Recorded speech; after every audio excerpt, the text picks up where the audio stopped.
lot before the show started, and so I haven't clicked any of the links. I haven't launched any of the buttons. So I'll be up on the video screen here in a moment. Me. Hello. It's I just just got the link. I know. I'm sorry. Okay. Okay. Yeah. You didn't send it. Oh, that's why. Well, no, I didn't even I look. didn't even look. Yeah. What am I talking looked like 10 seconds ago. Yeah, we were all catching up. We are all trying to slim down for the fall, just in time for sweater season. That's right. We are That's right. so backwards. Yeah, well, that's how we do everything. Look, we feel need like to that's lose any weight. different. We're losing weight. That's the important thing. I think we all feel healthier. Mm.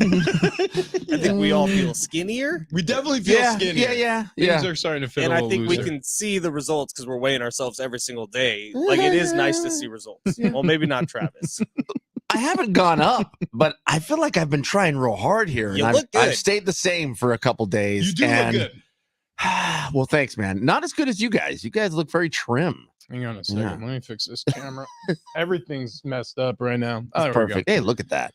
I'll tell Look you. at that. We're doing the thing. I little loopy, but no worse for wear. Yeah, the dieting thing, just in time for us to put on more clothing. You know, nobody's going to see the results for at least 6 months. Well, look.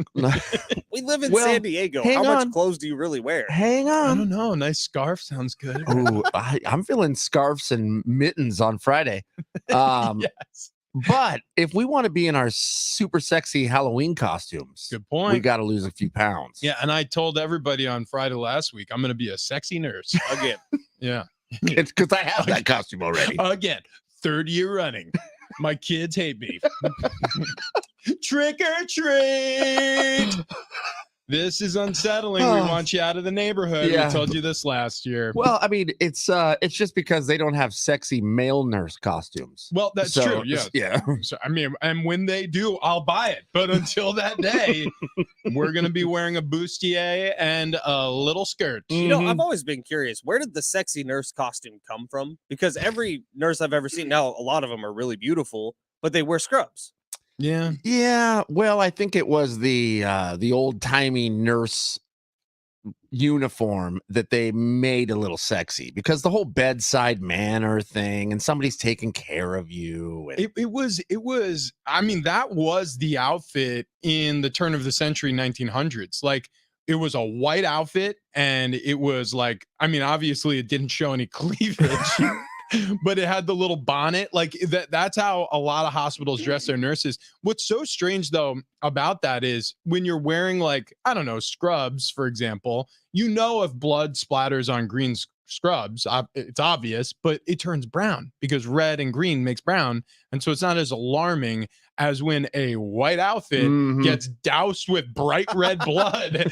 And so you want to cause some alarm in a hospital, have a nurse come screaming out of a room, just soaked with blood after somebody opens a vein. Maybe that's what you should do. You should be a sexy nurse that has blood splatter all over you. Now, see, this is you're an idea, man. In fact, you had a great idea pre-show that we are going to start incorporating into our show here coming up, maybe even as early as tomorrow. Yeah, I'm good for one a year. One good idea. Solid idea, though. But I mean, if they're good enough, it's all you need. Yeah.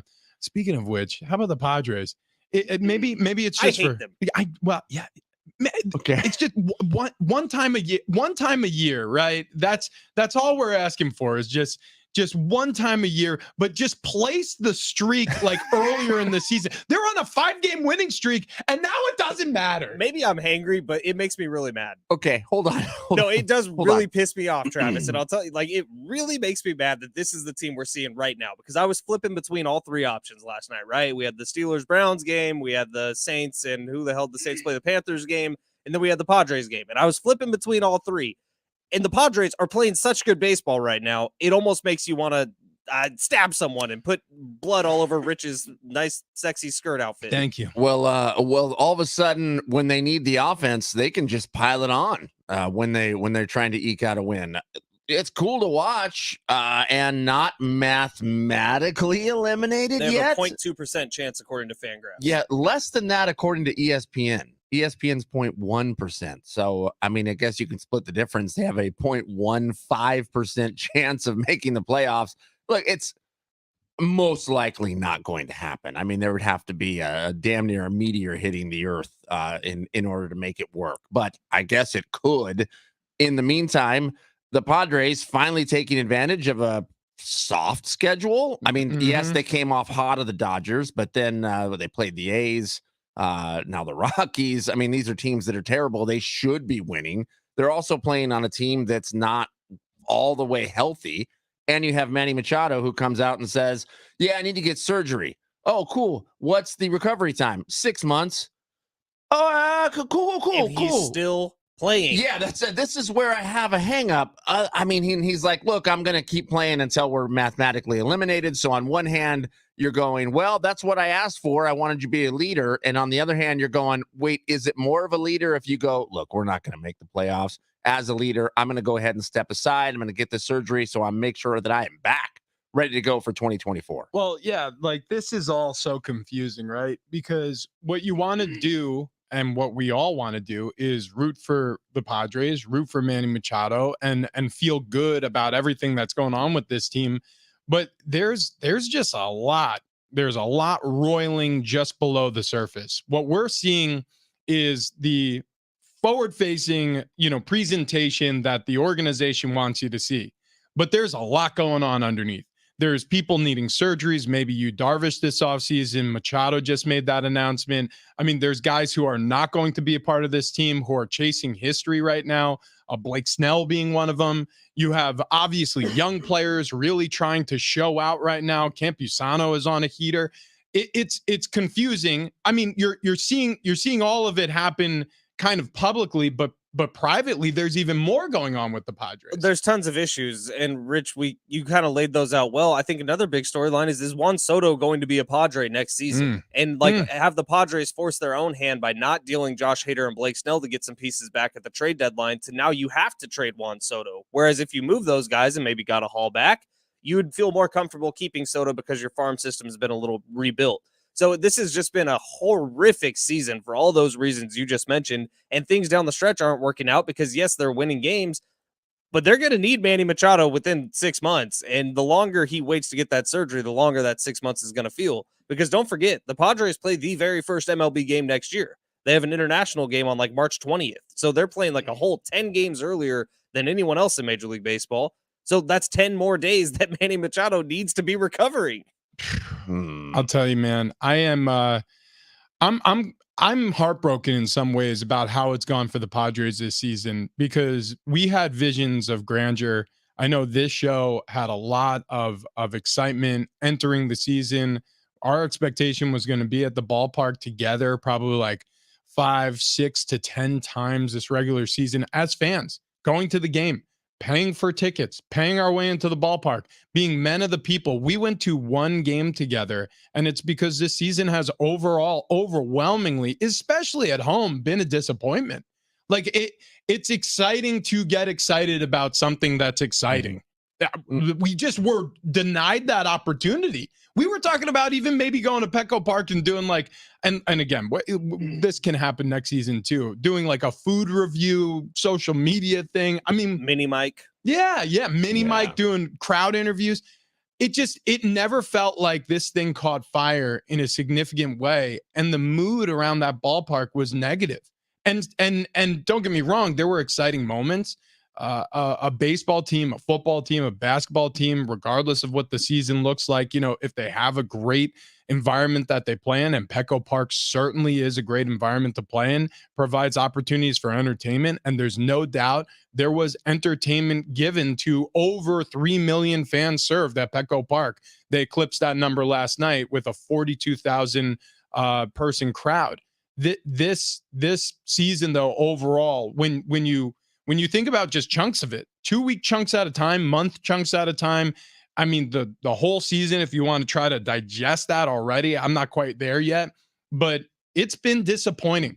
And it's hard to associate with disappointment because you don't want to be sullied by it. The same way we were just talking about the nurses of the turn of the century walking out of rooms soaked in blood on their white outfits. That's what it sort of felt like. We're walking out of the operating room going, he's dead.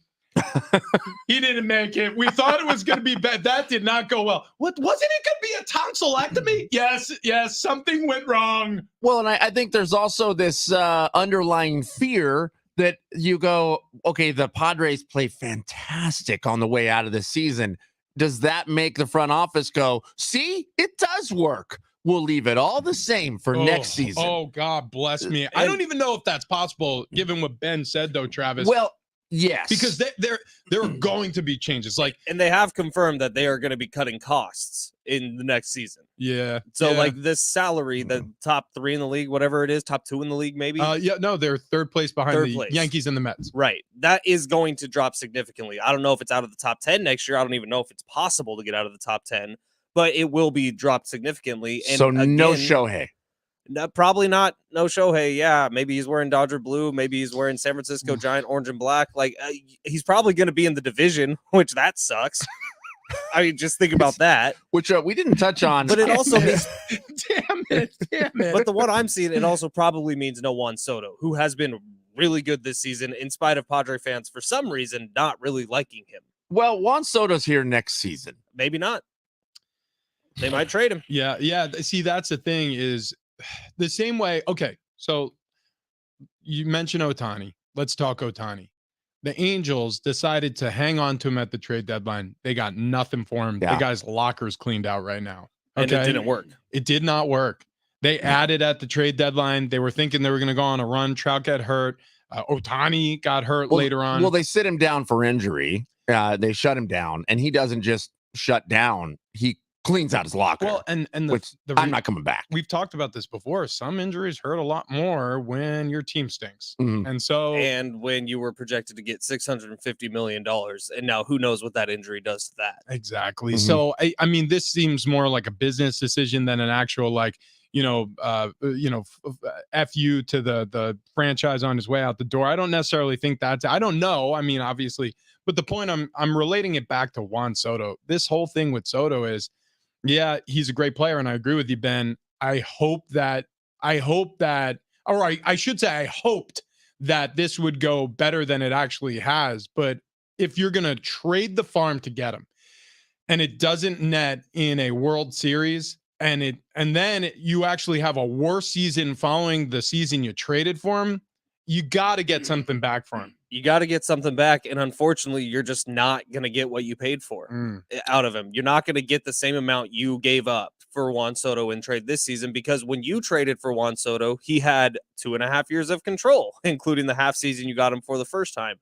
So now you're trading to a team who's going to have 1 year of control of Juan Soto, who is probably going to have an incredible year next year because he's a Scott Boras client. And they prove out in contract years. They usually ball out in contract years. So is Soto going to do that somewhere else? Well, the Padres may have forced their hand to make sure that happens because of what they did at the trade deadline this year. I heard Jim Russell giving out some stats on Soto. He is having almost an identical season stat-wise to 2019 when the Nationals won the World Series. Dude, he's good. Yeah, it's not like he's had a terrible season. He's just not. I think what Padre fans were expecting when he came in, and what I was expecting, to be completely honest, is a very flashy Juan Soto. Yeah. Like big play Juan Soto. Yeah. Well, that's not necessarily what he is. He's a numbers compiler. Yeah, right. Because everything we saw of Juan Soto was highlight reels, hitting opposite home runs, and like every pitch. That's what was in my head when Soto joins the team, which I understand it's not reality, but we just didn't see that flashiness. You're absolutely correct, Fletch. And I promise you, if the lineup around him was hitting, he would look a lot better because he does have a good amount of home runs on the year. He is on base all the freaking time. Yeah. And a guy like Juan Soto looks better on a great team where he's surrounded by pieces that can really look. He is going to be a problem for a pitcher wherever you put him in the lineup because he gets walked a lot. Obviously, they were calling him the next Ted Williams. He gets a ton of hits. His plate discipline is next to, frankly, there's nobody else in the league who's more disciplined at the plate. So that was the thought process coming in. Maybe Gary Sanchez. R.I.P. Oh, man, we miss you so much, Gary. Did he die from this wrist injury? I think now he's dead. He's been pronounced dead, and it was a broken wrist that took him. Well, unfortunately, he's probably going to go wherever Blake Snell goes. So this sucks. It does. And Man, We spent a lot of time on that. Okay. Oh, God. Will Eric Hosmer be an all-star this season? Yeah. Yes, he will. The answer is yes. All right, so the New Orleans Saints did escape with a victory over the Carolina Panthers.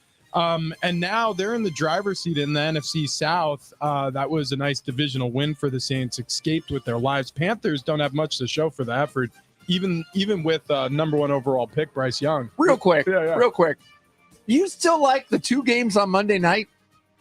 Hell yeah. No. Okay. Why not? It's terrible. Okay, What? listen. No, I want to just sit and watch. I don't want to flip back and forth. What? Okay, listen. So You don't have PIP? I'm flipping back and forth. Last year I was like, yeah, more's better. And then this year I'm like, no, I'm out. I'd rather it if it was on Tuesday. What the hell? Yeah. Same. I like, dude, there's something about prime time where there's only one thing to focus on that I really appreciate. Now, Sunday mornings on the West Coast, early afternoon on the East Coast, but that morning block of games where everything's happening at once. Yeah. You have 9 games kicking off and you're like, oh, no. Yeah. That's the reason why Red Zone was invented, the Red Zone television. But But the night game Yeah. needs to be something special for me. Just a standalone game. This has to be a generational thing because I was watching football on Sunday with my dad. Yeah. And we were just sitting at my house watching because we had just gotten the puppy. It was craziness, but we were sitting at the house watching, and I was on Red Zone, and he was like, "What the hell is this?" I was like, "Oh, it's Red Zone. You know, it's been around for like 15 years. Scott Hansen does it. He doesn't pee for 7 hours. It's crazy. It's awesome." And he was like, "I hate this." What? And he's like, "I can't focus on anything. What's happening?" This has to be generational because that's how I live. I like man. Red Zone. Okay, I do understand it though, where you're like, what? I don't know. There's so many things flipping by. I just want to see this. I mean, I get it. Oh, Yeah. dude, 2 games going at once is the perfect amount of stimulation for me. In I- fact, when the first game ended, I was upset. I don't Mm-mm. necessarily think it's generational because I do like Red Zone. I like the action on Sunday morning. You're in my generation. Yeah, kind of. I mean, I'm a tweener. I at 37. Yeah. Okay. Here's We're what both millennials. I guess we are. I aren't we? don't Jeez. mind Red Zone though, and I'm probably Look just at old out man of the trying to- No. I'm saying that Sunday, I'm fine with the whole slate of games. It's time to buy the Yeah. form. What are you, 59? Trav, have you bought your Anyway. headstone yet? What? Yes. Yeah, I did that. And I built my coffin.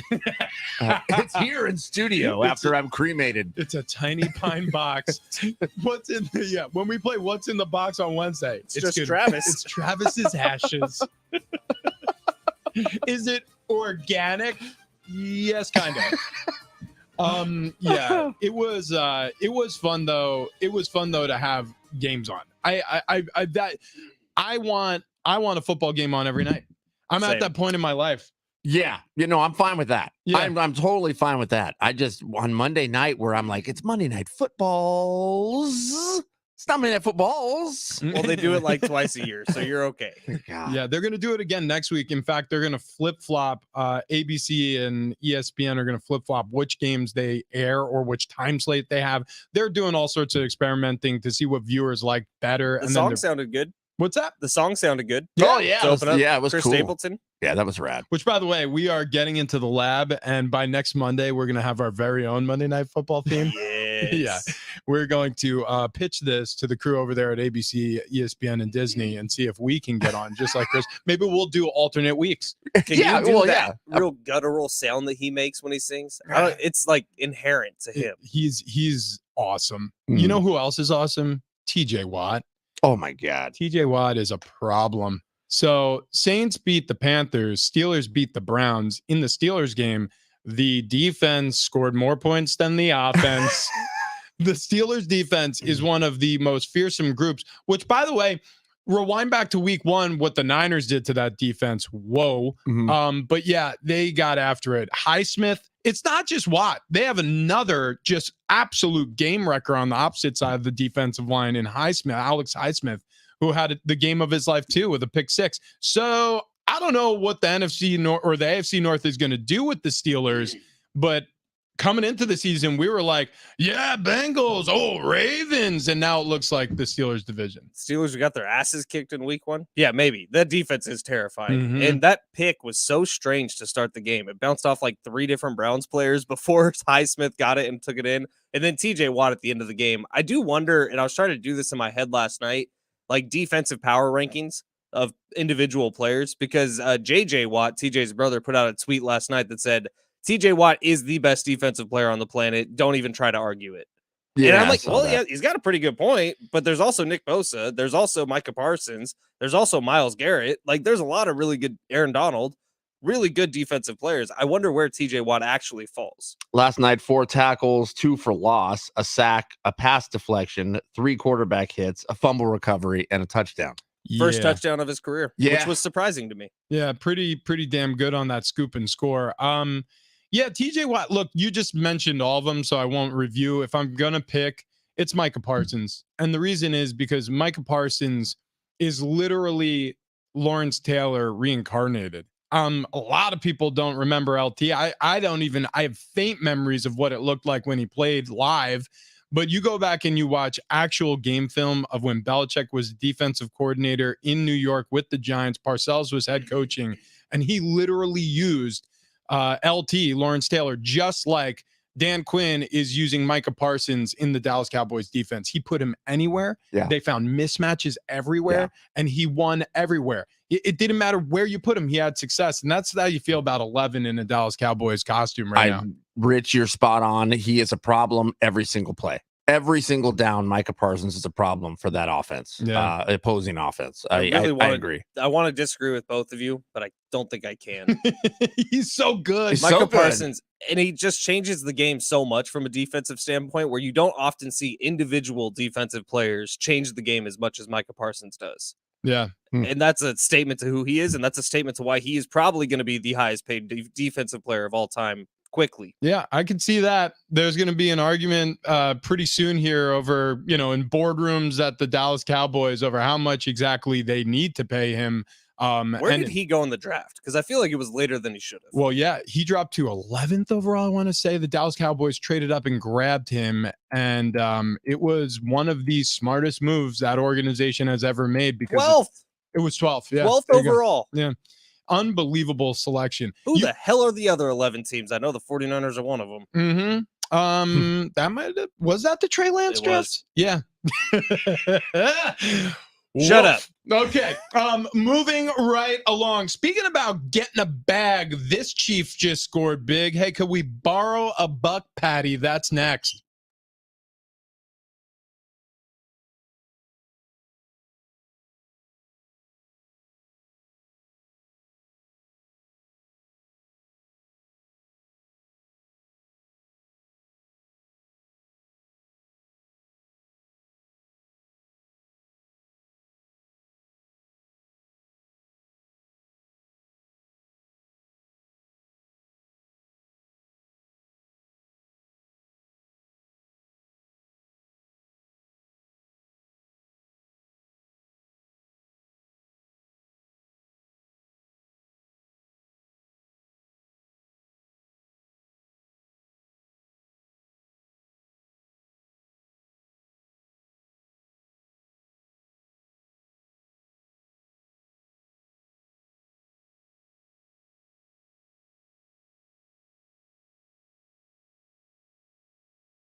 Somebody just became the new highest paid player in the NFL. Who is it? We'll tell you next.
This update is presented by Staples Stores. We will begin here in the NFL Monday night doubleheader last night. In the first game, Saints beat the Panthers 2017. Chris Olave, big game, 86 receiving yards. That helps boost the Saints to a 2-0 on the year. In the second game, Steelers take down the Browns 26-22.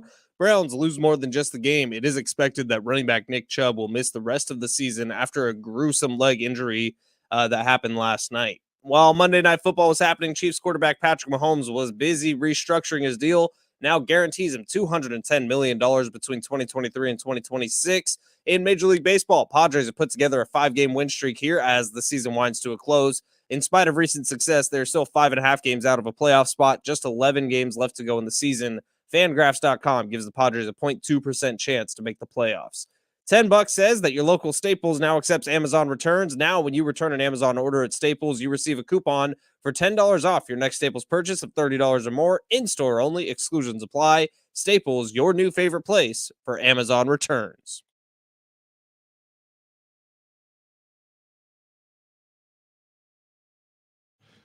Big Rich, CD, and Fletch, San Diego Sports 760. And San Diego Sports 760 presents our 2023 iHeartRadio Music Festival. Is that the liner you'd like me to read? Yeah. Live this Friday and Saturday from T-Mobile Arena in Las Vegas. The biggest names in music all on one stage. Experience the show anywhere. Streaming live only on Hulu and listen on the free iHeartRadio app. iHeartRadio starting at 7 p.m. Sponsored locally by HES Solar. All right. Did you guys, we didn't get to this. We spent a lot of time on the Padres, who got on a little bit of the heater here, and it's a little too late. So we didn't talk probably enough about the Monday night doubleheader, the Nick Chubb injury. Yeah.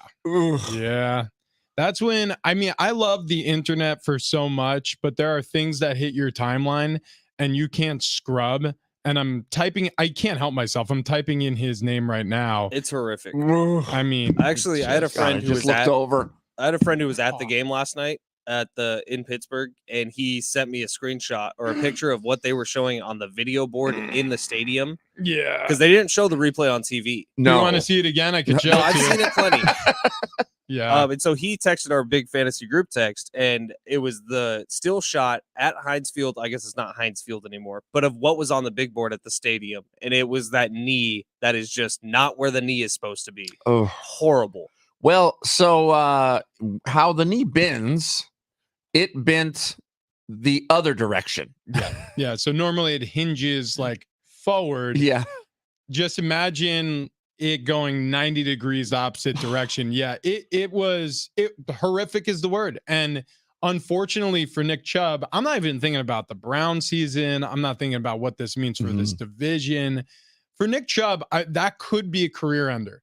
And it's hard to say that these days with the advances in medical science and the leaps and bounds that things have improved for players in terms of recovery times.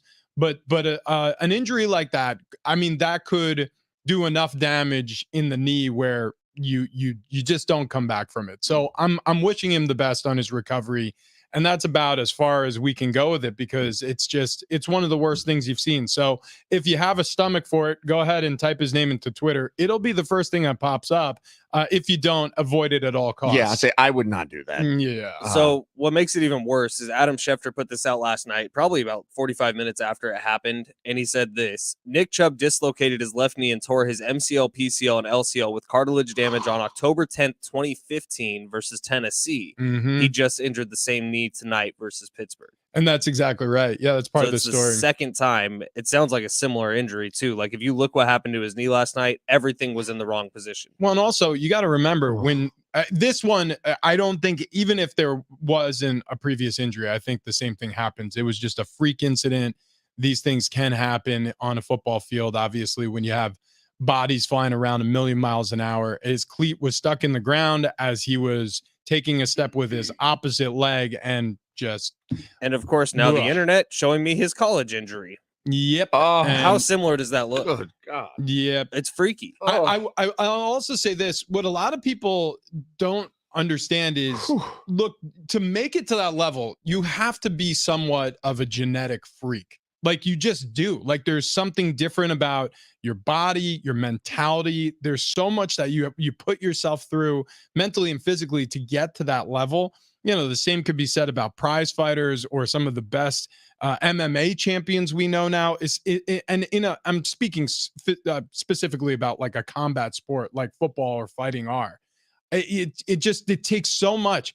One of the things that it takes for many, if not all, is like a pretty extreme amount of flexibility, which means that you do have laxity in your joints, which means a lot of players, like they can withstand some overstretch and overstrain in these joints, and you won't have as much damage done. So Bijan Robinson's a perfect example. That hit he took in college, most people die from that.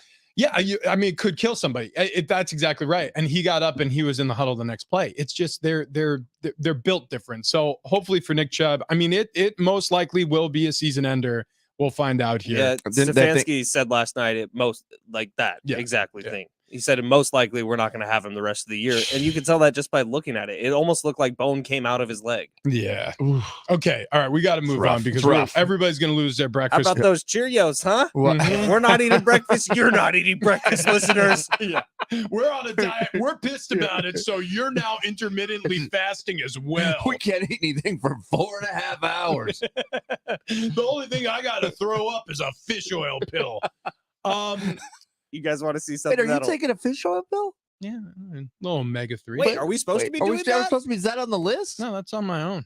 Yeah, wow. I'm just fired. I'll just. Wait, is that the secret sauce? Listen, you boys, I'll fire down an omega-3 fatty acid anytime I want. Don't judge me. You gotta keep things loose. You damn right. I gotta oil the old. I'll take out the oil can. I'm like the Tin Man without that fish oil. You understand? I don't care. I'll take krill oil too. All right. Patty Mahomes just got the bag, boys. Woo! Love that money. Yeah, damn right. This guy just got guaranteed more money than any human being who's ever played football in the National Football League. Rightfully so. Yep. We're talking 210 guaranteed over the next 4 seasons. Okay, and I saw another report that said could be up to 218 guaranteed, which where's the $8 million of possible guarantee? Where's the play? Does anybody see this? He has to go to Clark Hunt's kid's birthday party. Sweet. I also love how it's always like it's 210.6 million. Like he really, like, him and Lee Steinberg, his agent, got on the table and fought for that extra 150K a year. Isn't that what agents get paid to do? To squeeze every last drop? It's just always funny that there's always a 0.4 or a 0.2. It's true. Or 0.6. It's true. Or it's, I mean, who just signed the contract where it was like giant number and then it was 0.6 and then there was like a 1 next to it. And then there were people like, what is he doing with the extra $10,000? Like, what's that for?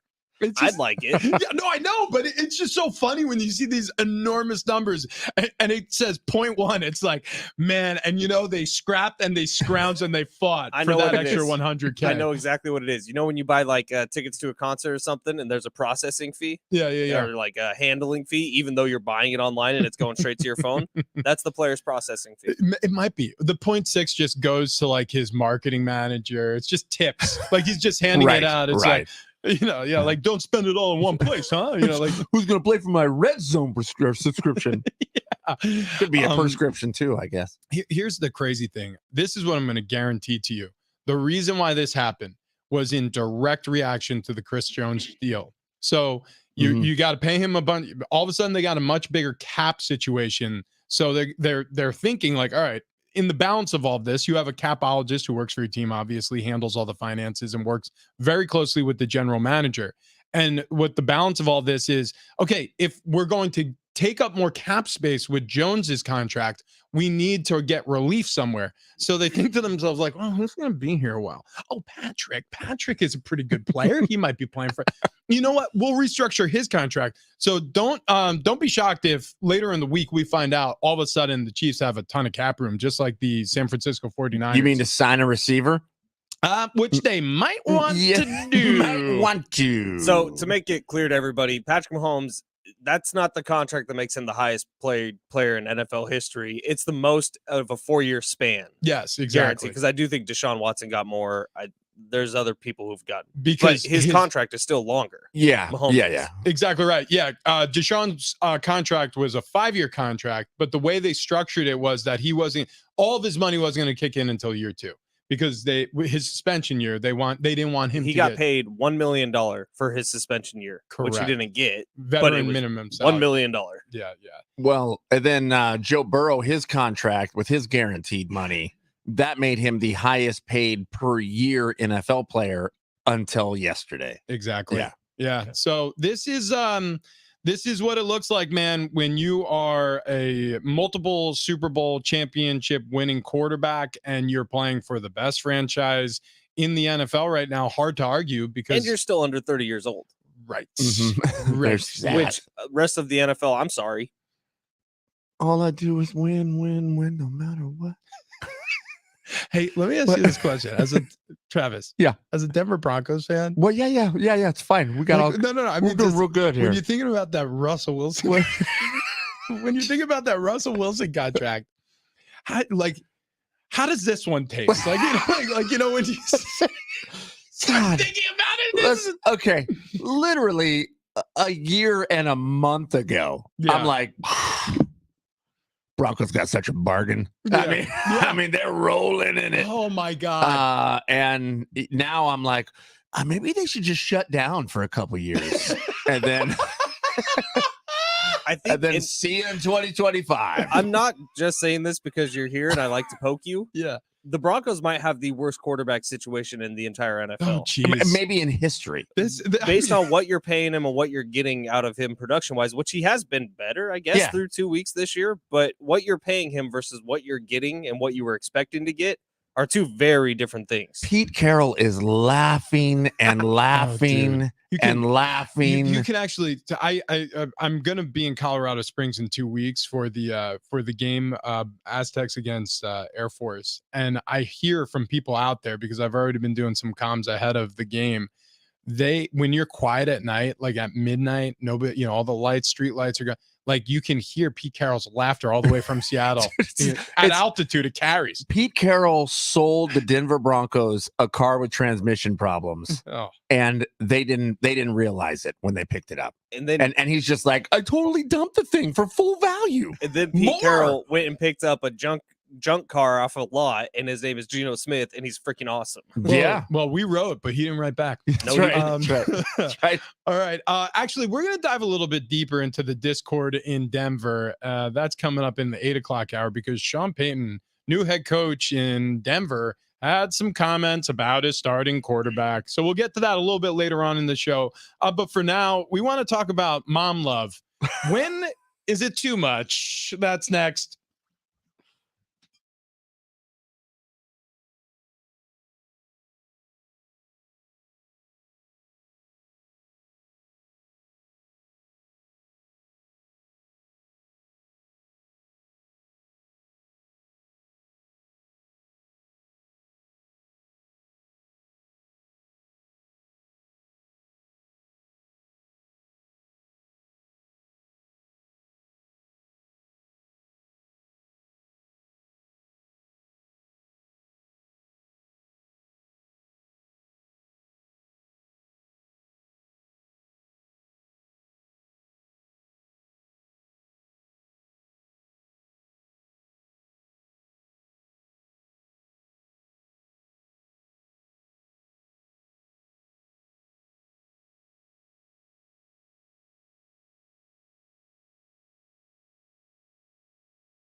Coming up next, it's enough with these Utah moms. Goodness gracious.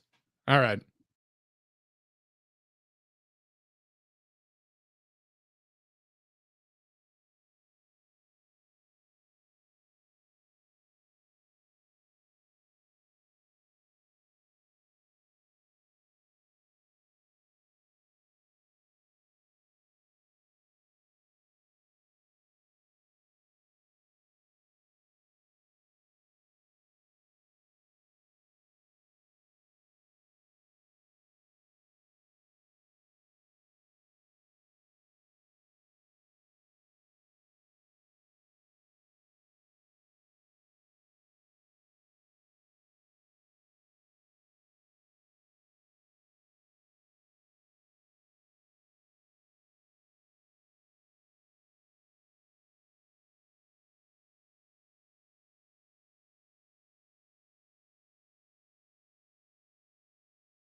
Hey, if you're waking up with us right now, listen to us on the free iHeartRadio app. Okay.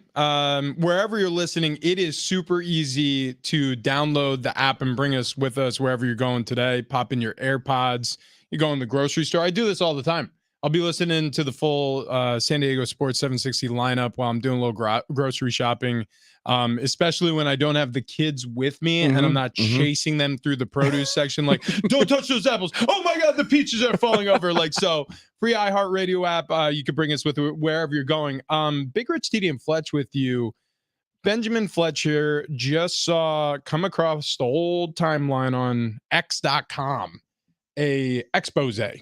Retro. Yeah. The A big one. Padres. The Ruh-roh. Padres. The Padres. More good news that comes. It seems like the more bad news that comes. So they're on a 5-game heater, but Dennis Lin, along with Ken Rosenthal of The Athletic, have combined to interview a ton of people around the organization, either former or current staff members, etc., just employees of the Padres.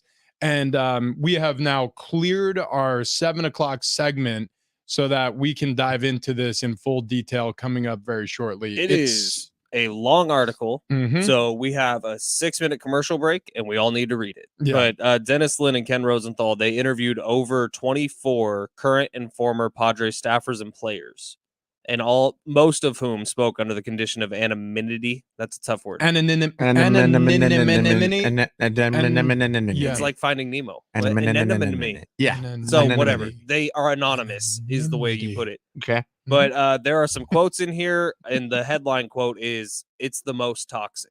Good. Okay. All right. Good So Lord. stay tuned. We will give you the we'll give you the salient points of that article, and then we'd love to get your reaction to it. So 70470, start your message with team. Padres unwinding, your thoughts on AJ Preller in this front office, because I have a feeling like that's going to be the topic of debate this offseason, is if there's going to be major changes. And real quick before we move on here, generally pieces like this, if MLB front offices get wind of something like this coming out early, they will get it from The Athletic or ESPN or whoever writes it to push to like a Friday. This is coming out on a Tuesday morning. Something there. While there's still season left to play. Well, that means to me that the Padres had 24 hours. They had 24 hours to respond if they wanted to add any comments to this. Again, having not read the article, just reading the headline as Ben sent it minutes ago to the two of us. We're going to read it at break here. My guess is they said, does Preller want to talk on the record? Does Peter Seidler want to talk on the record? And may or may not have. So, okay, look, this is going to be the new normal for a little bit. There's going to be a lot of speculation about what happens with the Padres this offseason. So we'll dive in on the first major firing across the bow. Preller is quoted in this article. Okay, there you go. So that's exactly what happened. Seidler having some health issues at the moment, right? Mm. I just saw something come out last night. I'll have to look into that. I forgot that I saw that. Okay, so a lot there. There's also a lot going on in Utah. Like, we talk about Zach Wilson's mom. These Utah moms. We talk about Zach Wilson's mom, the starting quarterback for the New York Jets, because like there was all this speculation that she's got a best friend who is sleeping with her son. And like, then you start seeing pictures being revealed about. But then you start Googling pictures. And then you Google a lot more. Put in the name, press images. Then everybody's banging on the bathroom door like, Dad, I got to brush my teeth. Why have you been in the reading this article for 2 hours? Just on the Salt Lake City Bee. Yeah, another Utah mom, Amber Wright. Apparently her son, who's 16 years old, he's playing for his high school football team. They win the game. Mom Amber runs out onto the field to congratulate her son by leaping up on him and wrapping her legs around his waist. Yeah. All right. Mommy. Yeah.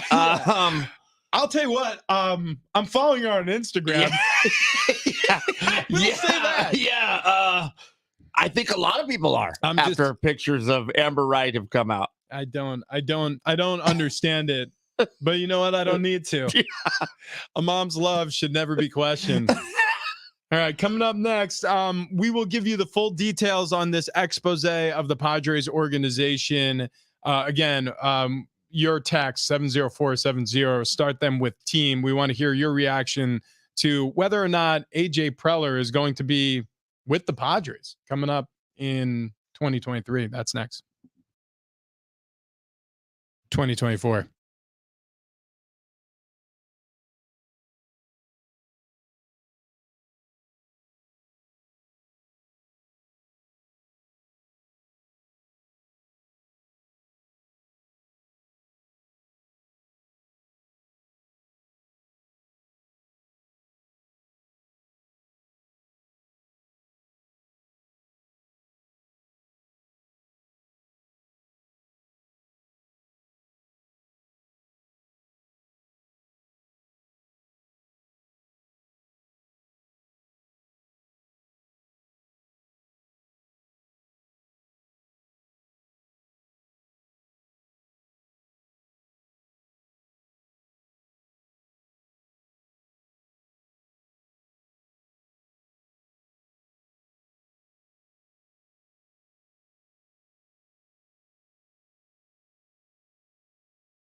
This update is presented by the Jim Betrayal Real Estate Team. We'll begin here in the NFL. We got a Monday night doubleheader last night. In the first game, Saints beat the Panthers 2017. Chula Vista and San Marcos product Chris Olave, he had a big game, 86 receiving yards. That helps boost the Saints to 2-0 on the season. In the second game, Steelers beat the Browns 26-22, and Browns lose a lot more than just the game. It is expected, well, it's confirmed now that running back Nick Chubb will miss the rest of the season after a gruesome leg injury in the game last night. While Monday Night Football was happening, Chiefs quarterback Patrick Mahomes was busy restructuring his deal, which now guarantees him $210 million between the 2023 and 2026 seasons. That is the most money any NFL player has been paid over a 4-year span. Major League Baseball Padres have put together a 5-game win streak here as the season winds to a close. In spite of recent success, they are still 5.5 games out of a playoff spot, just 11 left to go in the year. Fangraphs.com gives the Padres a 0.2% chance to make the postseason. Would you like to know what your home would sell for today? Get a simple text message with your home's value by texting your address to 855-600-6000. You'll get no phone call, just a text. Jim Betrayal has the buyers. Simply text your address to 855-600-6000.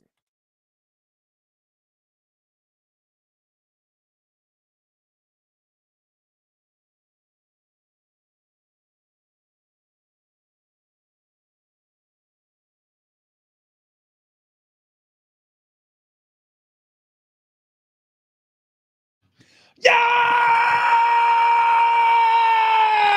Woo! Happy Tuesday to those who celebrate. Big Rich, TD, and Fletch with you this morning. And if you're just getting your day started, maybe switch over to the iHeartRadio app, which means that you could take us with you wherever you're going around town, right? So you're in the car, you got the app on, you could switch to your phone, you could bring us with you wherever you go. Big Rich, TD, and Fletch right in your pocket. Yeah, I like you that. You can hear Travis with his sultry tones. Mm-hmm. Yeah, mm-hmm. you actually sound really good in the app. What? No, I sound better in the app. I listen back sometimes. Yeah. I'm like, Travis got a good radio voice. Give us some. What? I don't know if I can. Oh, you can. Yeah. I'm gonna tell you right now, we're gonna need to spray down some seats after that one. It's the free iHeartRadio app. Lord. You know what? Why don't Rich? Let's just take the rest of the day off. Travis, read this entire Dennis Lynn article in that voice, just to everyone listening, because this is probably going to be a must read for Padres fans. Yeah, it feels like the type of article that would be written before someone gets fired. Do me a favor, when you have a chance, Fletch, post it at Big Rich, TD, and Fletch, and just give the little eyeballs or the read this or whatever, because it's sort of like follow along with us. We're learning along with you. I'm halfway through the article. It's a long read. It's probably 10,000 words plus. And some of the quotes that are coming out about AJ Preller, some obviously very positive. His work ethic, the things that they say about his talent evaluation, the things that they say about his ability to, compile talent at the major league level and work with an owner who took an organization from one of the lowest payrolls to the highest payrolls in baseball. There's a lot of positivity. There's also an enormous amount of negativity about how controlling he is, about the fact that he's hired outsiders to come into the organization, in some staffers' opinion, to spy on other staffers. I mean, you're creating a culture where you are it's almost like the Wizard of Oz. Yeah. Like think about this Padres organization from this perspective. What's going on behind the curtain? And then when you finally pull it back, you're like, oh, it's this little sad man pulling all the levers who's scared to be revealed. That's what this feels like to me. Now, if you're looking for the article, by the way, it's up on Big Rich TD Fletch on X. Okay, there you go. Yeah. So look for this article, and if you don't have an Athletic subscription, they usually have promos like get it for a free month just to read this article. If you're a Padres fan, it's a fascinating read. There's a ton of insight here, and if you sign up right now, it's $1 for you, so you can read. Yeah, you could read it and then just get rid of the subscription or keep it. It's up to you. But the point is, this is a must read for Padres fans. This is absolutely, I mean, some of it will shock you. Some of it won't. Well, some of it will confirm some of the feelings that you've probably had and maybe not vocalized, because there's a lot of things in here where I'm like, yeah, I mean, that's It's kind of what we're all feeling, I think, when we're talking about culture in this team, in this clubhouse, with these players, with the front office. I mean, there's something bad happening. This is the line that really got me. This is the one that stands apart as far as I'm concerned, because one of the most important words in all of sport, I'm going to express on the other side of reading the quote. In some senses here, I feel that the finger gets pointed at the next guy, one player said. Instead of, you're the head of the organization, you need to take the reins of this, implement some sort of structure. Accountability. That's the problem here. Is if you're the guy, if you're AJ Preller, you got to do some self-evaluation. You got to do some self-scouting. It isn't always the next guy's fault. Like, if there's one thing that Bill Belichick has done an amazing job of over his tenure as the Patriots head coach, acting president of football operations, and general manager, is he's taken a huge amount of the personal responsibility for failures. Now, he's been praised a lot, but he's also taken on a lot of the responsibility for the failures. And he'll tell you after losses, he'll tell you after bad draft picks. In fact, he doesn't do that as much because he don't want to embarrass players, but he knows, and he fully admits all decisions go through him. And so he'll speak about that responsibility publicly. Every time AJ Preller comes on with Darren Smith on this station, and he's come on a number of times, every time there's a head-on question about, hey, what responsibility are you taking this? It's like these long rambling answers that don't. I've never once heard AJ Preller go, it comes down to me. Mm-hmm. If I'm screwing up, I take full responsibility. It's never been that. It's always been some long drawn out answer. It's a team aspect and blah, blah, blah. This is an internal problem when you have somebody at the tippy top who shields himself from taking that level of responsibility. Yeah, one of the lines also in this article from a former staffer talked about the dysfunction in the clubhouse, the overall environment around the team. A former staffer said it's the most toxic. And when you're using words like toxic, how do you fix it? I mean, if you had something toxic in your body, you'd have to cut it out. And that's the only way to heal from it. So if you leave something in that's creating a toxic environment, there will always be a toxic environment. Rich, Travis, something Dennis does in this article, which I think is pretty expert by him, is he got a couple quotes from guys who are on the team right now about Bob Melvin, about the manager of the San Diego Padres. And one of them I'll read quickly is from Xander Bogaerts, called Melvin a great manager, great guy, adding that his communication has been exceptional. That's the key here, right? And then it goes down to talk about this. Yet, as the Padres crumbled this season, the differences between Preller and Melvin created a major disconnect. The rift between the two became one of the worst kept secrets in all of baseball. Melvin declined to comment for this story, but AJ talked. I have a lot of respect for Bob, said Preller. You're never going to agree on everything. You never have that with anyone in baseball operations. That's healthy. I think there's always a healthy debate. Now, the Preller-Melvin thing, Darren Smith has been talking about it for a while, kind of hinting at it. Yep. It is real. And I think a lot of people think that the Matt Carpenter, why he was on the team for so long but not playing, was Preller sticking Melvin with somebody. And then him not playing was Melvin saying, this guy sucks. I'm not putting him on the active roster. Yep. Also in the article, one player described the relationship between Bob Melvin and Preller as unfixable. So now we know Peter Seidler was heavily involved in the hiring of Bob Melvin. Yeah. Is there a chance Bob Melvin stays and Preller's the one gone? Because this article makes it seem like there is not a lot of happy people. And then it gets into stuff, just general workplace stuff and general management style of AJ Preller. People saying he's just not a people person. Like, he's a great talent evaluator. In fact, most of the quotes, that's the thing I got. People have a lot of respect for his baseball mind. They have very little respect for how he talks to his employees. What are great leaders? Like, what in your guys' opinion make great leaders in your life, or even leaders you never met, like public, whatever it is, politicians, head coaches, just people you observed over the course of your life. Like, what are some of the characteristics you think are most important? Well, I don't know. Trying to list these off quickly. I think they need a confidence level. You need to be able to feel like they can lead, but you have to have trust in that person. They have to be able to communicate well. And I don't know if a lot of that's happening here with the Padres organization. What about you, Fletch? I think leadership is a funny word, and everyone, you kind of know it when you see it. Personally, I've never felt AJ Preller was a great leader, but I could talk about some of the great leaders I've had in my life. We had one of them on the show, my high school basketball coach, Coach Hunter. That dude earned respect every step of the way from every single player on the team. And I know it's high school basketball and you can roll your eyes on that, but every single person on that team wanted to impress Coach Hunter because he was an excellent leader. Yeah.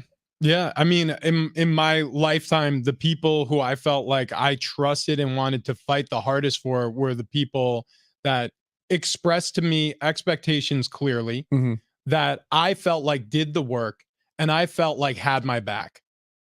Those are some of the most important things to everybody. Think about every relationship you have. Like, there's expectations in every relationship you have. I mean, whether it's a marital relationship, a friendship, coworkers, or otherwise friendships. I mean, there's expectations. And if they're clear, well, then you know where the boundaries are, right? You know exactly what you need to do. That's a good feeling. As people, we all like to know where the boundaries of play are. As athletes, it's even more important. That's the reason why they draw foul lines. That's the reason why you have goal lines and end zones, and you know exactly how tall the hoop is in regulation on a basketball court. It's important to play the game to understand the boundaries, and the same is true with relationships. So setting expectations and having everybody aware of those. Trust. It is paramount. Without trust, you can't have a relationship. A leader cannot inspire troops to go out to battle unless they trust the vision of that leader. And communication, if you can't effectively communicate those expectations and you can't build a rapport with people and establish trust, you cannot have a winning formula. AJ Preller, from every single example given in this article, outside of very few, by the way, has not established trust with very many at all, it sounds like, hasn't communicated particularly well, and hasn't set expectations because they keep changing. Whenever when we talk about it's an overused cliche, but moving the goal line, well, what they're saying about it's impossible to do because it's supposed to be this firm cemented thing. But when all of a sudden you change goals for people and nobody knows like what the expectations are, how can anybody strive toward anything? And if there's finger pointing, trust is demolished. So especially if the leader is the one pointing the finger. Exactly. Yeah, and that's what I was going to say, Rich, is if, I don't know if it was trust that wasn't established, it almost sounds like if there was established trust, it has been shattered in some way. It has been broken. And to try to put those pieces back together is very, very tough. So very tough and not quick. Right. And the number one word we've been talking about with this Padres team all season long is culture. And where's the problem in the culture? Well, this article, essentially, if you had to boil it down to one word, is culture. And it's what's happening in the workplace of the San Diego Padres. Not necessarily on the field with the San Diego Padres, but what's happening in those offices, in the culture that starts at the top and trickles down to the bottom, has been one of pessimism. That's a word that's used a lot in this article, too. So if you're talking about a pessimistic front office, talking about this Padres team, how would that not trickle down to the players? And guess what? It's a fact that it's trickled down to the players because we've seen it on the field when they get a little bit of a lead in a game and you don't trust it, which happened for the majority of the season this year. That's a pessimistic team. 70470, start your message with team AJ Preller. Are you in or are you out? Because if you're in, that means you're trusting the vision for 2024 and you want to see this Padres team as it is in its current form or whatever changes are made over the offseason. But having AJ Preller's finger and thumb, as it's described, on all aspects of the management, the player level, and the front office for another year. Very curious what people's thoughts are after sharing some of this expose. Another quote that came out of here, Fletch and Travis. AJ is looking for a guy to push the superstars he acquired, one former Padres coach said. And I don't know who the right guy is to do that. If it's not Bomel, then who is it? Like, think about that. Like, Bob Melvin, when he came in, we were like, oh my gosh, the savior is here. After years of, Green and Tingler, guys with, very little experience coaching or managing at the major league level, all of a sudden you have this voice that has decades of experience in Major League Baseball as both a player and a manager, has been on winning franchises, has been on losing franchises, has been through the wars. He's marred by experience. Holy smokes, here we go. And then he brought this team to an NLCS, and we're like, oh, it's happening. It's happening. Here we go. Oh, it's all about 2023, and then it all fell apart. This deterioration of trust from front office to management level has happened over and over and over again. So all of a sudden, the common denominator is no longer at the manager level. It's at the front office level. And I brought this up a few weeks ago. If Bob Melvin does get fired, which who knows how this is all going to play out. We have a few more weeks here and we'll know some sort of decision. And the list of offseason storyline keeps on growing and growing with this Padres team. But if Bob Melvin truly does get fired, and knowing the level of respect other managers across Major League Baseball, former, current, present, whatever, have for Bob Melvin, not only who's going to get this job and who could make it work, who's going to take this job? Who's going to want it? Who is going to want the job where obviously Bob Melvin has had tons of issues with AJ Preller. From everything we've heard, Bob Melvin is one of the easiest guys to get around along with in all of baseball. Yeah, and then I mentioned last hour that Peter Seidler had some health issues. Apparently, it was a medical procedure that he had to undergo. The team was not able to provide further details upon the family's request on what the medical procedure is. However, there was a statement put out by Seidler on their Twitter account, said, "I'm grateful for the medical care I've received and the loving support of my family. Although I can't be at the ballpark for our remaining games this season, I'm watching them all, and I look forward to making some noise together again in 2024 and celebrating the 20th anniversary of our beautiful ballpark." We definitely wish the best for Peter, man. Knowing his health history and knowing what he's gone through, Peter, hope this is routine and scheduled and normal. 100%. Also, man, turmoil like this is not good when you're trying to recover from something. Yeah, well, actually, let me comment on that before I move on. Yeah, I'm everything you guys just said, double it and stamp it from me as well. I mean, Peter Seidler, I hope that it's routine. I hope this isn't anything that's, of an emergency form. And then also, stress. I mean, it's a what do they call it? Not a symptom, but it's a precursor to a lot of issues with health. So hopefully all is going well in terms of Peter Seidler's health. In terms of the health of the Padres, I just look at this level of institutional failure as it was put by one person whose identity was protected in this article. And I think about how they built this. I think about how AJ Preller has sold off the farm, any of their homegrown talent, sent away to other teams so that you can bring in high paid free agent talent or traded it for talent. And guess what? That's not how you build a culture.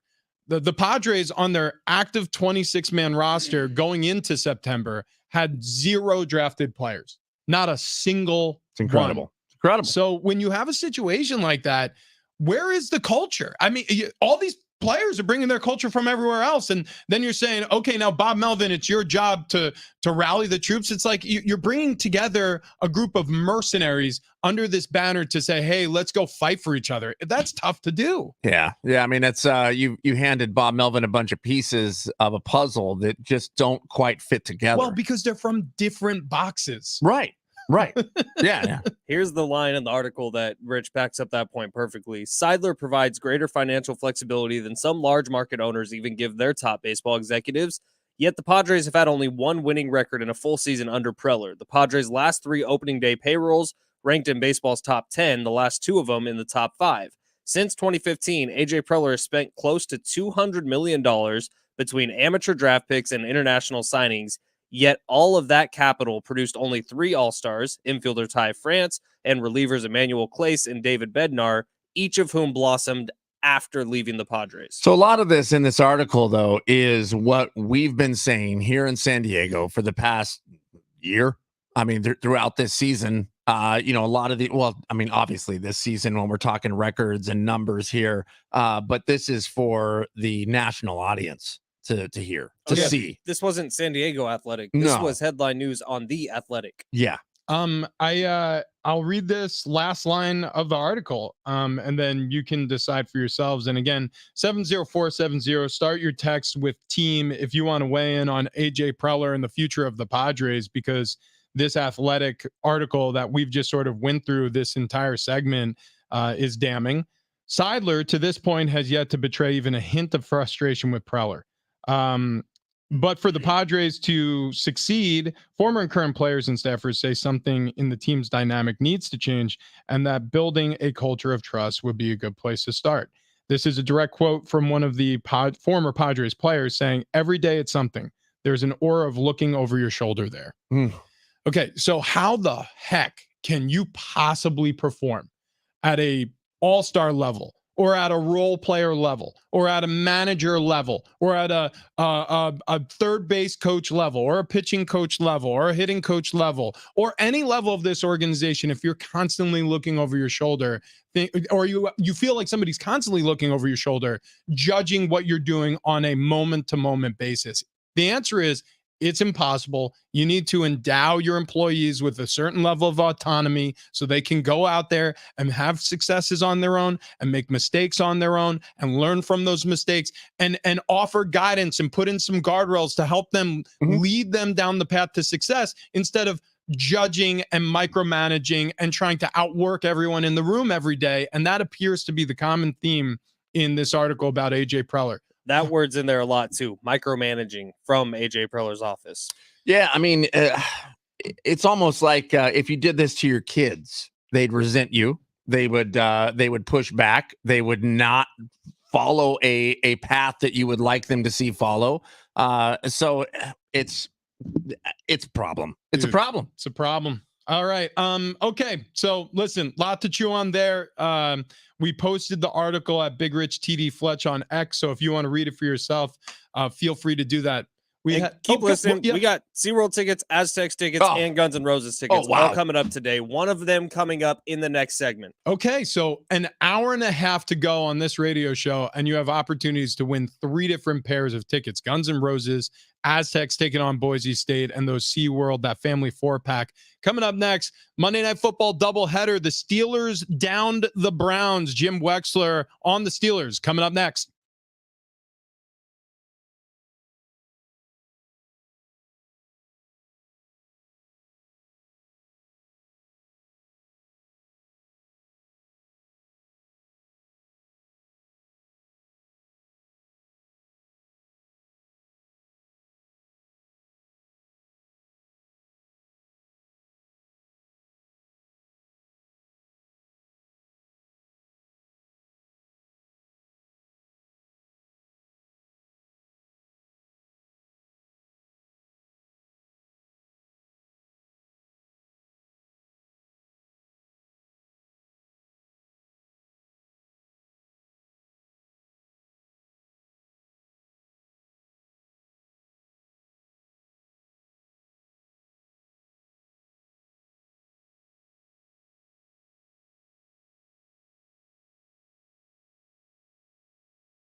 Steelers get a big win last night. Have they turned things around? We'll talk with Jim Wexell out in Pittsburgh next.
This update is presented by Macy's Backstage. Starting off in the NFL, we had a doubleheader last night. Saints beat the Panthers 2017. Steelers take down the Browns 26-22. And while Monday Night Football was happening, Chiefs quarterback Patrick Mahomes restructured his deal. From 2023 to 2026, he will make $210 million guaranteed. In Major League Baseball, Padres have put together a little 5-game win streak here as the season winds to a close. What will you find at Macy's Backstage? Here's a hint. Fall finds for $25 and under, like sharp blazers, cozy sweaters, cargo pants, jackets, and more. Find the latest trends and new arrivals at a Macy's Backstage store near you.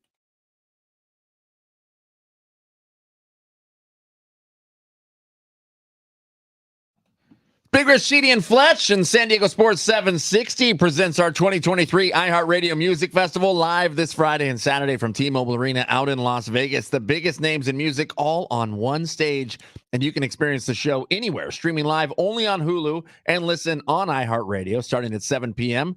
Sponsored by HES Solar. HES Solar, very, very good. All right. The Pittsburgh Steelers, they looked good last night, but a lot of it had to do with their defense against the Cleveland Browns. Not as much firepower on their offense. So perfect timing. We welcome in our next guest on the show, Jim Wexler, author of many books, many of which cover the Pittsburgh Steeler.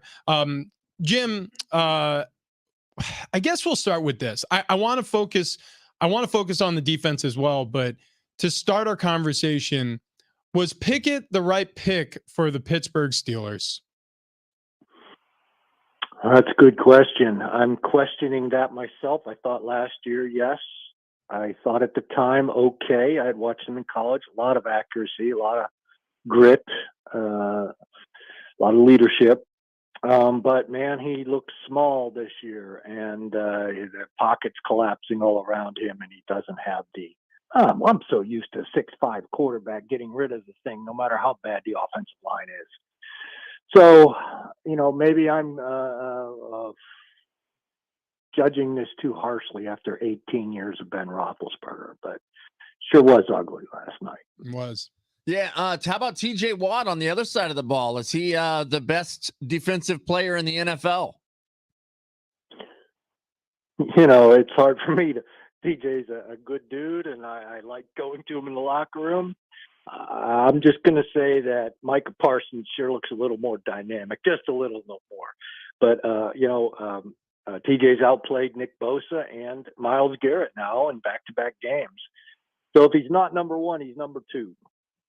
Jim, it seems like the weapons on this Pittsburgh team, I think there was a lot of hope for Najee Harris to be a really great running back in this league, and the yards per carry have just never really been there. Deontay Johnson, a lot of hope that he was going to be a great wide receiver. Well, last year he dealt with the drops, this year dealing with injury. Some of the weapons in the draft picks, it feels like we've come a long way from the Pittsburgh Steelers being able to just find wide receivers in the draft all the time. Well, they found George Pickens, and, he had the big 71-yarder. He got hit in stride. Those are kind of things he can do when targeted. He did have a 3rd and 2 drop, but 71 yards and just outrunning an excellent Cleveland secondary, just running through and away strongly, quickly, with confidence. Caught it in stride. That was exciting for Steelers fans to see. That's one young receiver they found in the 2nd round who really gives Pickett some hope. And Jalen Warren's a running back. I know you mentioned Najee, but I really like Jalen Warren. He hits the hole quicker, and he's a better pass receiver, a kind of guy that Andy Reid would use in his offense. So there is hope. Calvin Austin, you didn't get to see Calvin Austin. He's the 4'3" small wide receiver from Memphis. He's in his 2nd year. This is his 1st year playing. He had a fantastic practice week filling in for Deontay Johnson. Caught a lot of deep passes, but they didn't throw deep to him. He did make one diving catch on 3rd and 8 with Denzel Ward all over him. I mean, the little guy's a player, so he emerged a little bit last night too. So yes, there are some weapons. It's either poor protection up front for Pickett. Either he needs clean pockets, or it's poorly coordinated by Matt Canada. And I don't know if you guys heard the Fire Canada chants that erupted throughout the 4th quarter in Pittsburgh, but the offensive coordinator's on a very hot seat right now. Jim Wexell joining us, author of 3 Pittsburgh Steelers books, the most recent one, On the Clock, Pittsburgh Steelers Behind the Scenes of the NFL Draft. Get that book at Amazon, all of his books on Amazon and where books are sold. Okay, so Jim, you just mentioned it. You led me perfectly into this question about Matt Canada. It's been odd, frankly, the commitment to Matt Canada from Mike Tomlin, because it doesn't seem like it's been a fit basically from Jump Street, with the last year of Roethlisberger into the Kenny Pickett time now with Trubisky and Pickett. There were struggles there, and we're here now this season not looking much better. How much time do you think he has left to prove himself? I think he has this season to prove himself, and it was a tough 2-game stretch, two quality defenses. I'm losing patience. I've tried to be a voice of reason and settle people down, because his 1st year as coordinator, he had 39-year-old Ben and a completely ravaged offensive line that was upended when Marquise Pouncey abruptly retired, and Dave DeCastro had an injury that caused his abrupt retirement. So 2 key guys lost a free agent. And boom, they had to redo the entire offensive line in front of a 39-year-old quarterback. So I gave Canada a pass for that. Then next year's a rookie quarterback and a kind of half rebuilt line. Gave Canada a pass for that. And when he had a year left on his contract, I believe the Rooneys gave a pass to him for that too. Well, this is the last year of his contract, and it's Pickett's 2nd year. The line, they've spent a lot of money. I don't know that the money was well spent. Might be a general manager problem there, but this is. I believe the Rooneys are justified in keeping Canada, but after these first 2 games, you have to wonder how long. I can't see them changing coordinators in midstream. It's just not a Steelers thing to do, is fire a coordinator and bring someone else in and start all over in season. So I think he's got 15 more games. Jim, Chubb gets injured. It was horrific injury there for Cleveland. And I believe on that same play, Minka Fitzpatrick had to be taken to the hospital due to a chest injury. Any update there? No update. That could have been a possible start to the chest injury. I'm unsure. We're unclear on that. But Minka he saved that touchdown run, that 69-yard touchdown run. If you look, Minka dove to trip up the back, and he fell right before the goal line. That was his last play. It could have aggravated what had been an injury on the Chubb tackle. So I'm unsure, but he was taken to a hospital. It doesn't seem like there's a sense of panic from the people I talked to. So even though he went to a hospital and the results were unknown at the end of the game, there doesn't seem to be much panic. That's the best I can tell Steelers fans. 2 rough games for the offense, 1 rough outing for the defense, and a bounce back against a divisional rival. Not bad. 1-1. We'll see where this heads. Jim, we appreciate your time, and we'll do it again soon. You're welcome. Thanks for having me. There goes Jim Wexell again on the clock. Pittsburgh Steelers get you behind the NFL draft. If you want that book, you could go wherever books are sold or Amazon.com. And listen, I want to talk to everybody about the way I got to work today. It was in a Toyota 4Runner. And the reason why I'm talking about that is because it's one of the most dependable, reliable vehicles I've ever owned. I absolutely love this car. And I remember when I brought it home, I didn't even really have much of a conversation with my wife. It was one of those like, we need a new car. My old car's dead. I'm going to get a car. She was like, all right, well, call me. And my phone call was when I was on my way home from San Diego County Toyota dealers. Now, I wouldn't suggest doing that. Maybe have more of a conversation than I had. But I will say this. The car's won her over. She absolutely loves it. She loves the space that we have, especially with little kids. We had an infant at the time. We had another one after that, where you can move the middle row back so you have more seat to put the car seats in. And then that helps you for comfort for the passenger and the driver up front. And then also when you have friends or family coming into town visiting San Diego, like many of us deal with on a almost monthly basis, you have that third row. So the 4Runner is right for my family, but they have this whole lineup you could check out at toyota.com, and new models are arriving constantly. If you're interested in going green or saving on gas, Toyota's Beyond Zero lineup of electrified vehicles, well, that's for you. But new vehicles are arriving daily at San Diego County Toyota dealers, and they're available right now.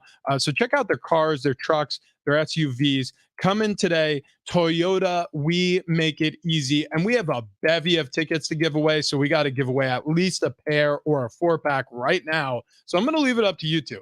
Ben, Travis, which tickets? Guns N' Roses, Hallow Scream tickets for SeaWorld, or Aztecs tickets? What should we giving away? I'm liking SeaWorld. I'm liking SeaWorld. A 4-pack, a family 4-pack of tickets to SeaWorld's Hallow Scream at SeaWorld San Diego. With every twist and turn, death-defying drop, all new special effects, and more scares in 5 terror-filled houses, we will give you something to scare about. Gosh, all the sound effects are here as well. There's even more dark magic lurking around every corner with electrifying and mesmerizing live entertainment. The screamiest event of the season is now at SeaWorld San Diego's Hallow Scream, starting September 29th, runs through October 31st, only on select nights. For more information, SeaWorldSanDiego.com or be caller number 5 right now, 844-570-1360 if you want to go to SeaWorld Hallow Scream. Absolutely love it. Okay, coming up next, invigoration in a form you wouldn't expect. That's on the other side.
How to increase your volume. No, not on your speakers. Oh boy. That's next.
So there you have it. We just gave away some SeaWorld tickets. Be listening all week long for those Howlow Scream family 4-pack tickets to SeaWorld San Diego. Really excited to give those away. Also, coming up, still to come on this show, we've got Guns N' Roses tickets.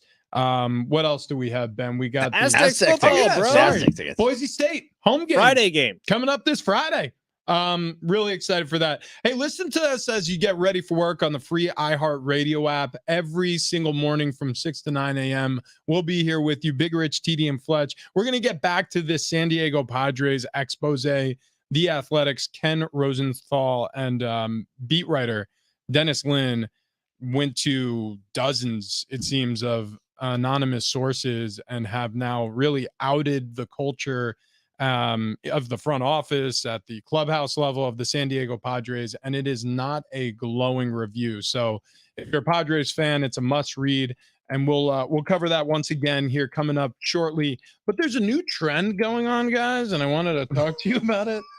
I don't know if I necessarily agree with it fully, but I'm interested to see what this is. Okay, tell us about it, Rich. Yeah, because the tease, I thought, I don't know, is it going to see Beetlejuice at a Colorado theater?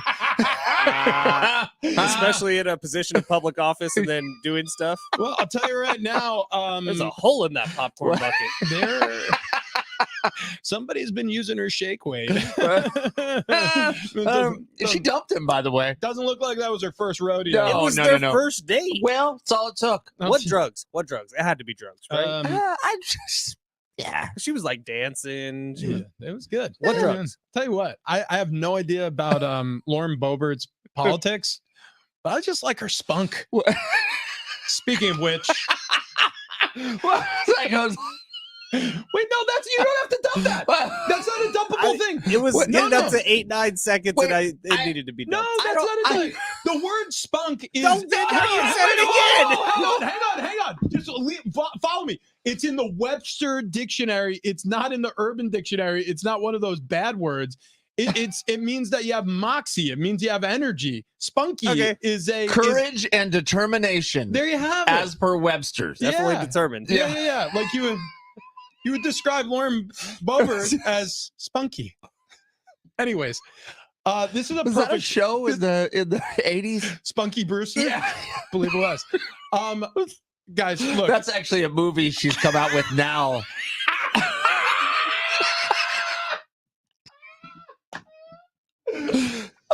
Somehow this is a perfect segue into what I want to talk to you guys about. Hang on, can I do something in your ears real quick? Yeah, go ahead. Yeah. Yeah. And that does have to happen. Oh, I will land that plane. Don't you worry, Ben. He just whispered something to me. Trust me, where I take it up, I will put it down. We will land safely somewhere. Hey, this is real. This is real. Apparently, guys are embarrassed by their volume sometimes. What? Wait. Okay. Because it's not enough? It's not enough.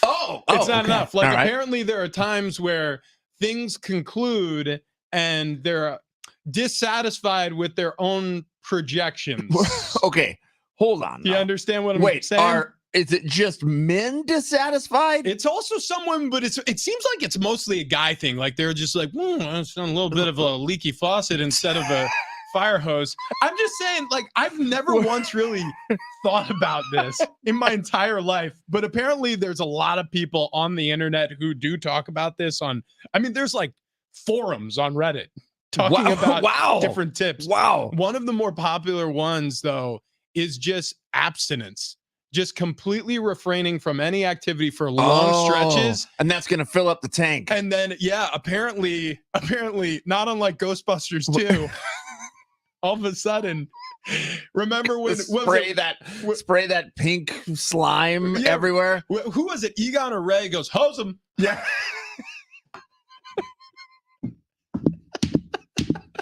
And the Statue of Liberty walked.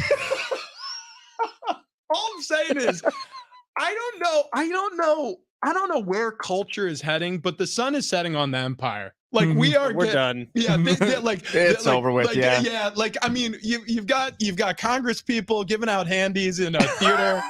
What's crazy is while that occurred, while her hands were there, his hands were just right on those, right on her chest. So everybody talks about the new internet trend of like, why do guys think about the Roman Empire so much? Yeah, we think about it because it fell and it was around for thousands of years. Yep. And we are like hundreds of years old. We do though. I don't think about it because of that. I think about it like, I wish I had a chariot. Dude, I think about it. Honestly, that. Okay, but what I'm saying is, Rich, to your point, the sun setting. Like we've only been around a couple hundred years. Oh yeah, and we're already a disaster. No, yeah, we hit the fast forward button on decadence. We're there. Like it is. We are now feeding each other grapes as we're watching lions tear people limb from limb. That's what the internet has become, and you're seeing a massive disparity between the haves and the have-nots. You're seeing open revolt happen online and in actuality. And then all along the while, there are people who are going, you know what? I just need more volume. So I just need I need to cut back for about 30 days and then give it the old heave ho. Good Lord. I don't know. Don't know if I've ever had to think about that. Good Lord. Yeah, I don't know where we're going, man. I don't. It's not in a positive direction. But look, it's one foot in front of the other, just taking steps forward. That's what you got to do every single day. And speaking of which, if you're going to be doing that, might as well throw some arch supports in your shoes. Okay. From the Good Feet store. I wear these every single day. And I've talked about this many times on this radio program, and everybody's heard about it. But let me review for you one last time. Back pain, Good Feet store, less back pain. That's how it worked for me. It's as simple as that. So if you have knee pain or hip pain, or you're dealing with back pain yourself, or maybe foot or ankle pain, go to the Good Feet store. They have trained specialists who'll take a look at your feet. They'll get you stand and balance test you, give you the free fitting and test walk. You walk out of there with these arch supports, and you're going to feel better.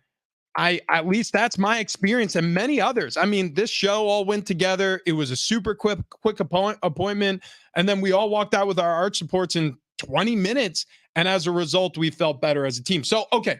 The Good Feet store, 200 locations plus around the United States and overseas.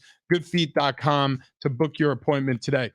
Coming up next, we still got to get back to this Padres expose that broke on The Athletic. We have Guns N' Roses tickets to give away still. We have Aztecs tickets. They're taking on Boise State Friday night. And Four Corners will give you the best stories from around the globe. That's coming up on the other side. Big Rich, TD, and Fletch.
Hour number 3, Big Rich, TD, and Fletch. This update is presented by Macy's Backstage. We'll begin here in the NFL. We got a Monday Night Football doubleheader last night.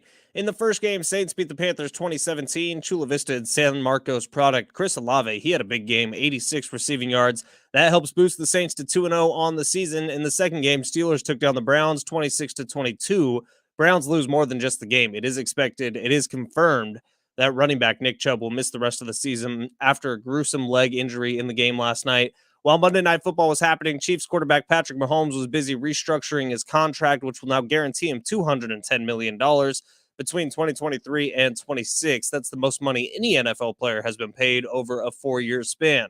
Major League Baseball Padres have put together a 5-game winning streak here, but the news stops there in terms of good news. They have 11 games left, still 5.5 out of a playoff spot. Fangraphs has the Padres at a 0.2% chance to make the playoffs, and Dennis Lin and Ken Rosenthal have combined for an expose of the Padres front office. We will recap some of it coming up. What will you find at a Macy's Backstage? Here's a hint. Fall finds for $25 and under, like sharp blazers, cozy sweaters, cargo pants, jackets, and more. Find the latest trends and new arrivals at a Macy's Backstage store near you.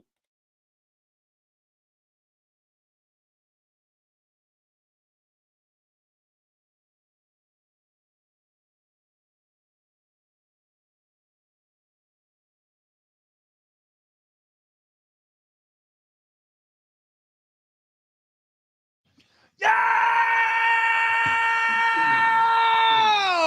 Woo!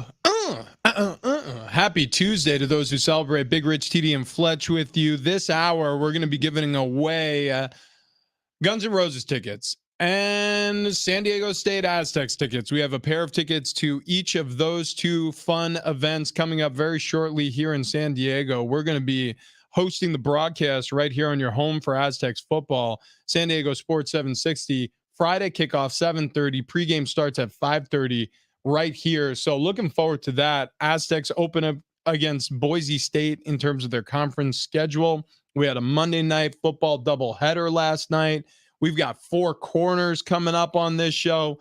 And we also have some Discord in Denver that we haven't even scratched the surface on because so many things have popped up over the course of this show, including that conversation we just had about volume. Which I think we'll talk about the rest of the hour. I think, yeah, we're going to Discord in Denver sounds like a lyric to that one country song. Have you guys heard it? About stuff happening in Boston. Is it Mara Morris? No. It was she quit country. Rich Men north of Richmond. No, not that one. That's like a whole nother bag of awesome. Back of what? But no, what? Like is it hang like, on, go mics off. It's like a baguette? Is it just sort of flopping out the Go top? mics off. Okay, hang on. Well, mics off, mics are off. Oh, yeah. You know that song? Yeah. Discord in Denver. Yeah. Tattooed down in Tennessee. Great Is that a song. real country song? Oh yeah, dude, it's great. Oh yeah, dude. There's yeah. there's a new video out of another fight in the stands during this Patriots Miami Dolphins game. A fan was actually killed. I mean, there was a murder that's now being investigated in the stands. So a Patriots fan, a father of 2, got into a fight with a Dolphins fan, and he was beaten to death by the Dolphins fan. What the hell is going on? I don't know. I don't get it. I mean, golly. If you are a person who feels like you might get in a fight at a ballpark, don't go to the ballpark. Yeah, just stay home. There are kids out there. And like, look, I remember when I was a player, and this is before I had children, because we welcomed Ty to our family. It was, it was right after Em was pregnant, my final season in the NFL. So I didn't have a family, but you know, as a dude just playing football, watching grown men fight sometimes in the parking lot of games that I was playing in. Yeah. I mean, when you're like in your 20s, right, and you're playing a game. Now, I understand it's important to a lot of people. It makes a lot of people a lot of money, both gambling and otherwise, but also just being involved in the sport in any fashion. The salaries are high, the stakes are extremely high, but still, you're literally, when you distill it, you're watching a bunch of 20-year-olds play a game. Mm-hmm. if you can't control yourself, yeah, like you just said, stay home. Yeah. Like it's just ridiculous. Yeah, as COVID much- really ruined us as a people because when stadiums were empty, remember it was like the first few weeks fans came back into crowds, Yeah. and all of a sudden we had 10 different stories about crazy fights breaking out, and then that's just become part of the culture of going to watch a football game or a baseball game, and now it's like every week we get a new video. Well, did it take someone dying to learn not to fight in the stands? Because now you got that. Well, I think what's going to happen is you're going to have to be I mean you may start seeing more and more of these stadiums putting in extra security. You may start like seeing law enforcement in the stands. I mean what can you do? I mean you're providing a great form of entertainment for people, but I mean this is just I don't know. It was a shocking headline this morning. Yeah, absolutely. And do you start to split the stadium? You have a visitor and a home side. I mean, that's a possibility. That might even be kind of cool. You know how bowl games usually get set up that way in college football? High school football games? Yeah. You got opposing sides. I mean, you're always going to have that dividing line, but maybe you throw an aisle in between at least. Right. I don't know. It's weird, man. I don't love it. It's like I said, shocking headline. Yeah. Another shocking headline was what we read about the Padres this morning. And if you haven't read it yet, if you're just waking up with us, tune into the free iHeartRadio app and take us wherever you're going this morning. But also maybe take a peek over at The Athletic, where Ken Rosenthal and Anthony Lynn, Dennis Lynn, beat writer for the Padres, really just sort of exposed the Padres front office through source reporting.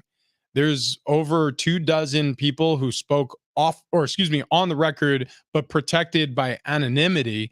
And as a result, we have some serious discord. Speaking of discord, being revealed with the San Diego Padres. Yeah, I mean, it's I don't want to say it's not a good read. It's a good read. It's just not good news. No. And look, I'm going to tell you right now, as a Padre fan, if you're a Padre fan and your feelings on what is happening with the team are probably justified after you read this article.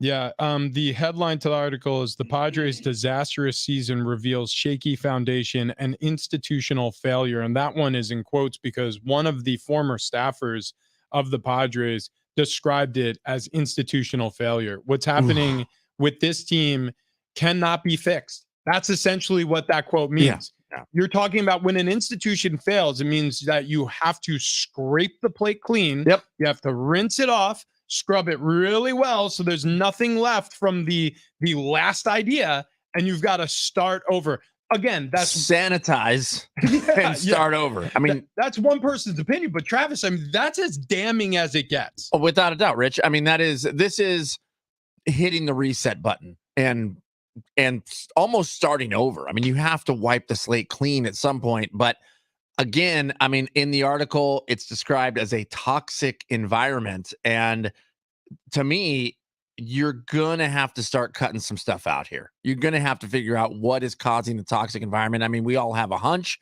The article definitely leads you down a path to what that is. But we've said it here the past number of weeks.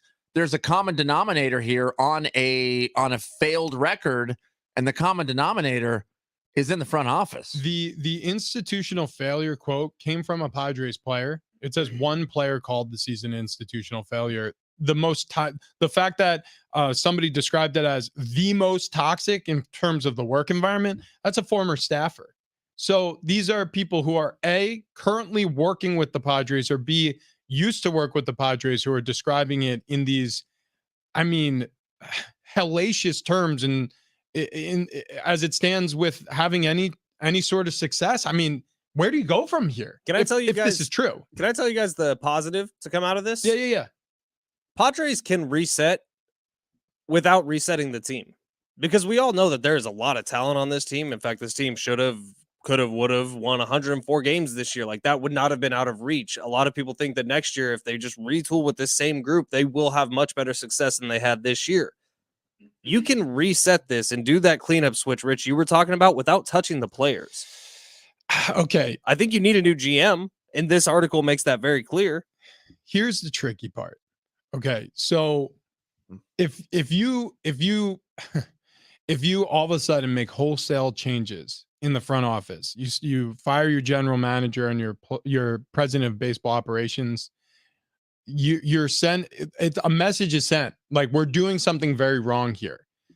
Well, you're going to have a lot of voices in the ears of these superstar players saying things to them, and not all of it's going to be positive about the organization. So I hear what you're saying, Fletch, and I understand where you're going with it. But the reality is, if you're a player's agent and all of a sudden you just sign a new contract with the team, and all of a sudden they fire the guy that they signed the contract with, and they bring in an outside voice, or they promote someone within and it's a different person, I'm just saying there's a lot more opinions around than just like, our opinion of what they should or could do. These players have to protect their careers. And so no trade clauses don't matter, or excuse me, they matter until they don't.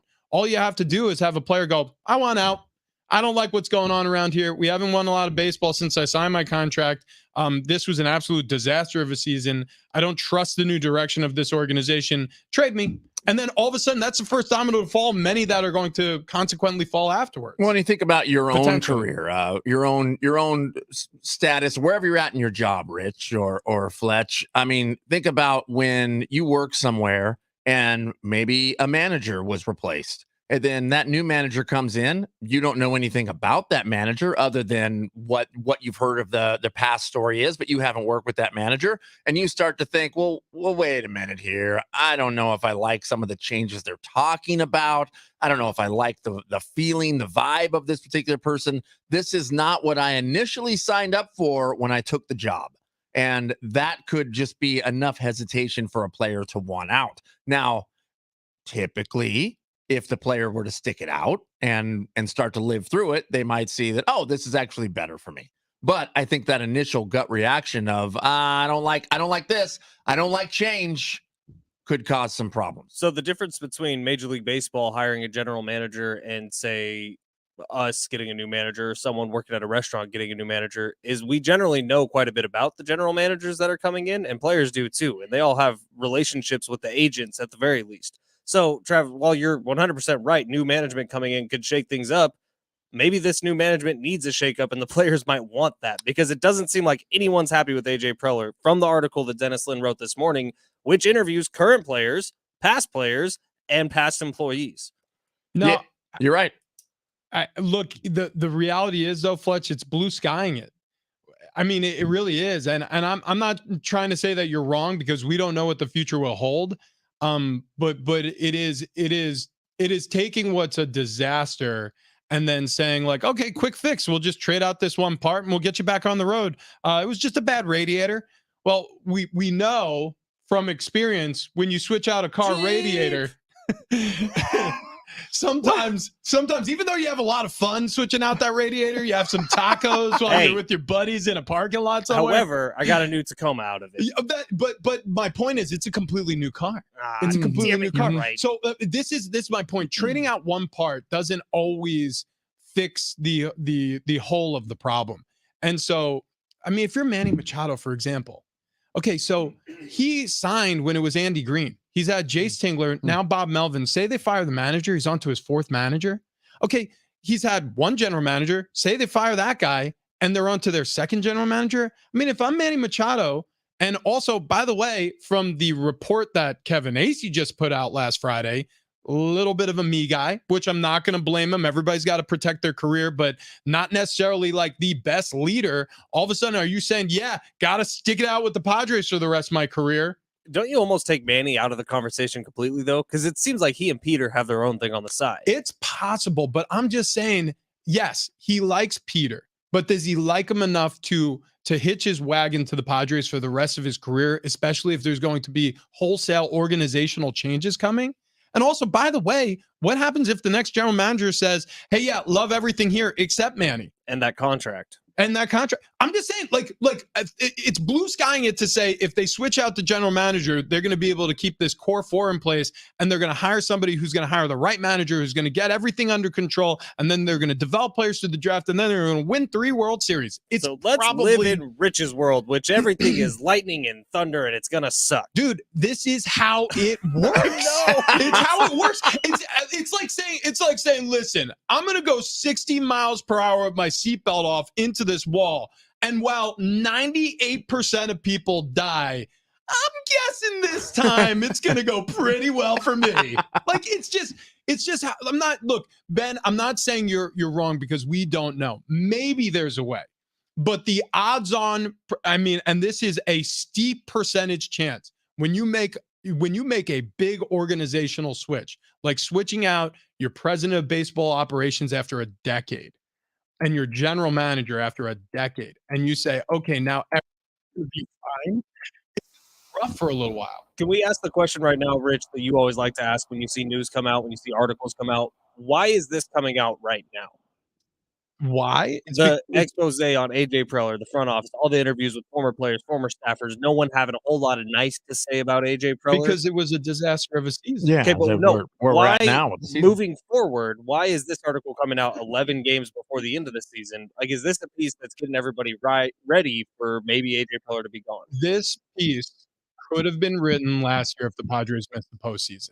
This piece has been waiting to be written over the past, say, 3 to 5 years.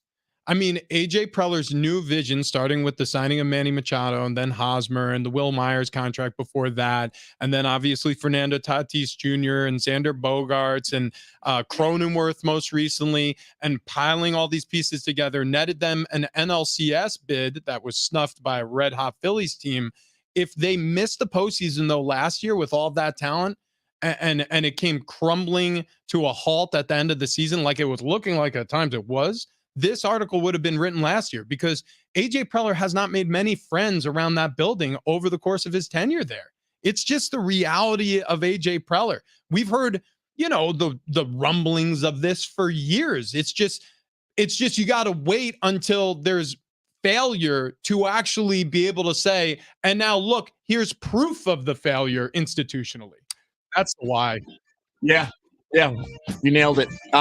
We got to bring you all the stories you didn't know you need to know. We do it every single Tuesday. We travel the globe, the four corners of the globe, and this is Four Corners. I love this so much because we get to talk about things like this. For example, an Australian lady left a 1-star review on a restaurant, and they're suing her. What? They are? What? Whoa. Okay. We can get sued for our reviews? So check. I guess you can get sued for anything. You can literally be sued for anything in civil court. Right. It's a civil lawsuit. But yeah, apparently she described the food as inedible, and she published on one of these review websites, and she's being sued for defamation from the restaurant. So restaurants are going to start fighting back against your reviews of their restaurants. Wow. BS review, like Yelp is just the perfect place for trolls to go and live, isn't it? And you could just be making up total lies and get interaction on the web and get whatever dopamine hit that gives you when you're disparaging someone else. So good. We just do that all the time in person with each other. So we don't need to review restaurants. Richie, you're fat. Travis, your neck is big. Yeah, you're stupid. Factual. And Ben, you're sweaty. You are so sweaty. Are you sweaty today? And a bad athlete. Hey, that was like, damn. I'm gonna sue. Hey, would you guys pay to be on the social media app formerly known as Twitter X? Would you pay to use it? How much? I don't have the answer, but you may have to if you want to. Whoa, I'm out. For everybody? For everybody. I'm Elon out. Musk is saying users will soon have to pay for X in effort to stop all the bots. I mean, that's fine. I think it's a good idea, but I'm out. Why does he have such a war against us? I hate bots. Everybody has to pay. I know why. What's Because that? Mark Zuckerberg is a bot. Yeah, he's fighting. And he doesn't like Zuck. He's fighting an And all actual the robot. bots are Zuck's children, Mhm. bots made out of his.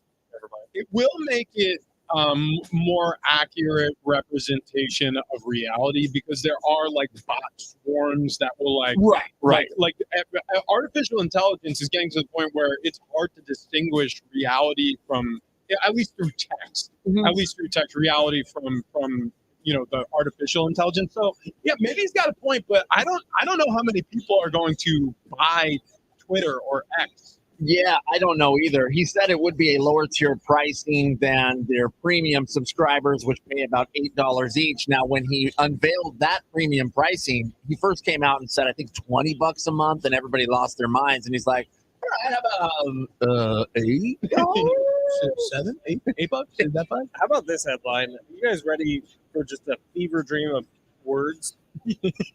Buffalo Bills fan is rescued from a 40-foot hole outside of Highmark Stadium after stripping naked, covering himself in human feces from a porta potty, then jumping a fence into a construction site. The unnamed man, 29-year-old, claims he was under the influence of alcohol, LSD, cocaine, and weed, was recovered by officials in a 20-minute rescue option before the game. You make it to the game because he was stuck in a hole. Dude, Bill's Mafia is built different.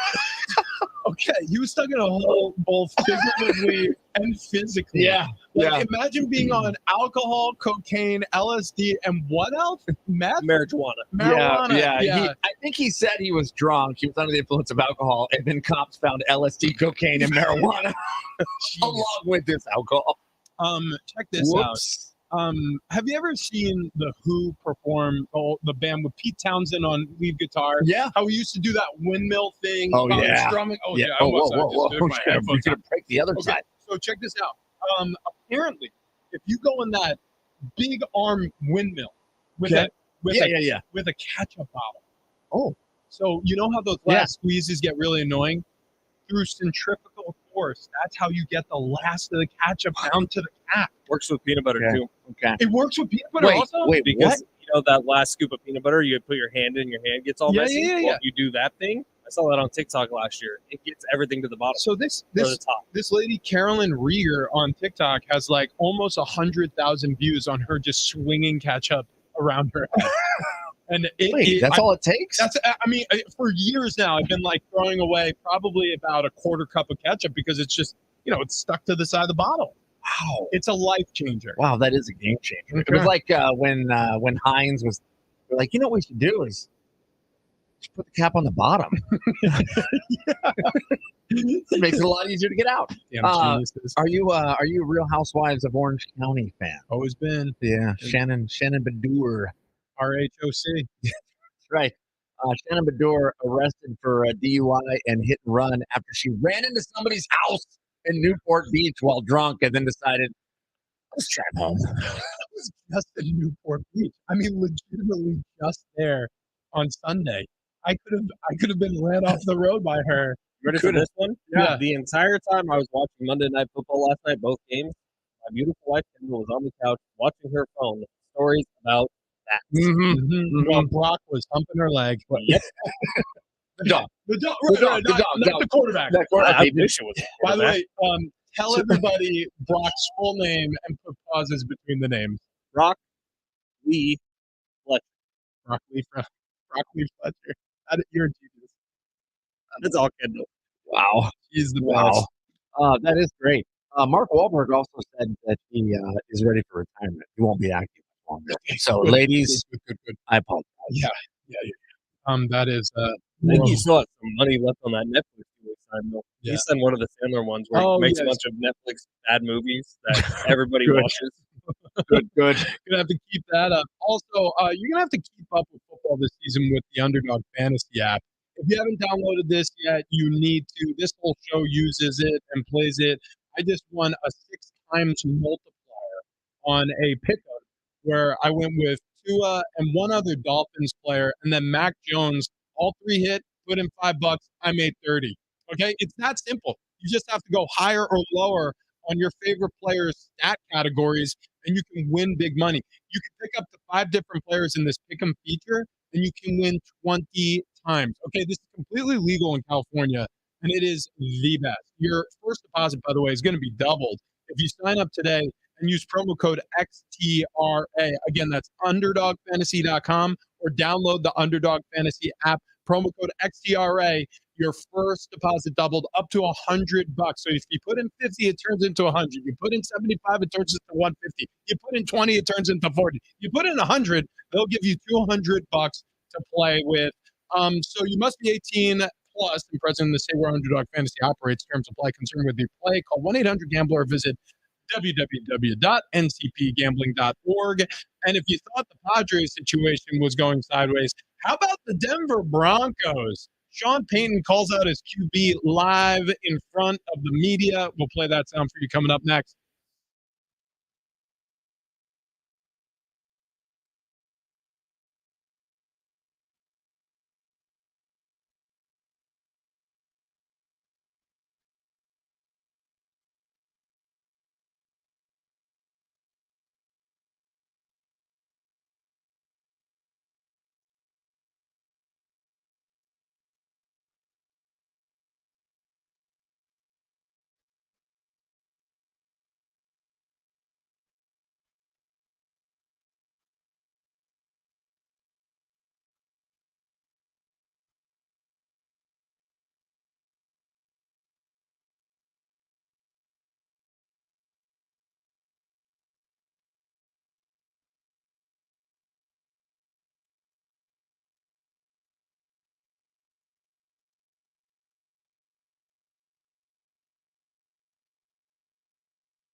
This update is presented by Macy's Backstage. Starting off in the NFL, we had a Monday night doubleheader last night. In the first game, Saints beat the Panthers 20-17. Then in the second game, Steelers took down the Browns 26-22. Browns lost a lot more than just the game. Running back Nick Chubb will miss the rest of the season after a gruesome leg injury last night, where his knee started in one place and ended up somewhere else. While Monday Night Football was happening, Chiefs quarterback Patrick Mahomes was busy restructuring his contract. He is now guaranteed $210 million between 2023 and 2026. That is the most money any NFL player has ever been paid over a 4-year span. In Major League Baseball, Padres have put together a 5-game win streak here as the season winds to a close. In spite of recent success, they're still 5.5 games out of a playoff spot, just 11 games left to go in the season. Fangraphs.com gives the Padres a 0.2% chance to make the postseason. What will you find at Macy's Backstage? Here's a hint. All finds for $25 and under, like sharp blazers, cozy sweaters, cargo pants, jackets, and more. Find the latest trends and new arrivals at a Macy's Backstage store near you.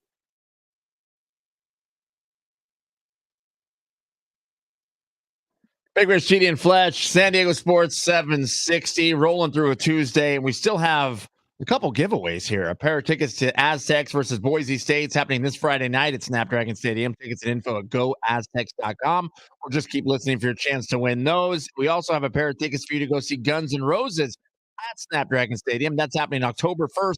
Visit Ticketmaster.com for tickets and info, or just keep listening, which I guarantee you we will give one of those two away this segment. Yeah, you're actually, yeah. Looking at the clock, we have to.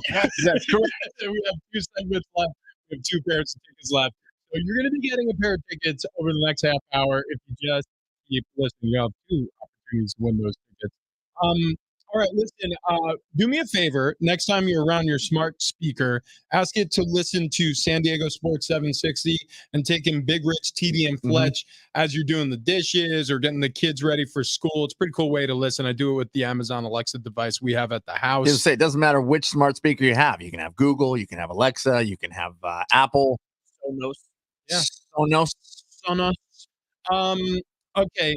One of the things that we wanted to get to earlier in the show, and we would have, but this Padres expose came out, and so that took up a lot of our time, is the fact that Sean Payton, new head coach of the Denver Broncos, now drops to an 0-2 record. Broncos reeling a little bit to start the season. Russell Wilson doesn't still look quite right. And now we have audio of Sean Payton. I like Yeah, that was the 4 corners, man. Oh, Sorry. It runs forever. Yeah, that bed lasts 17 hours. But yeah, Sean Payton was asked about the game and about Russell Wilson. Here's what he said. Just one drop.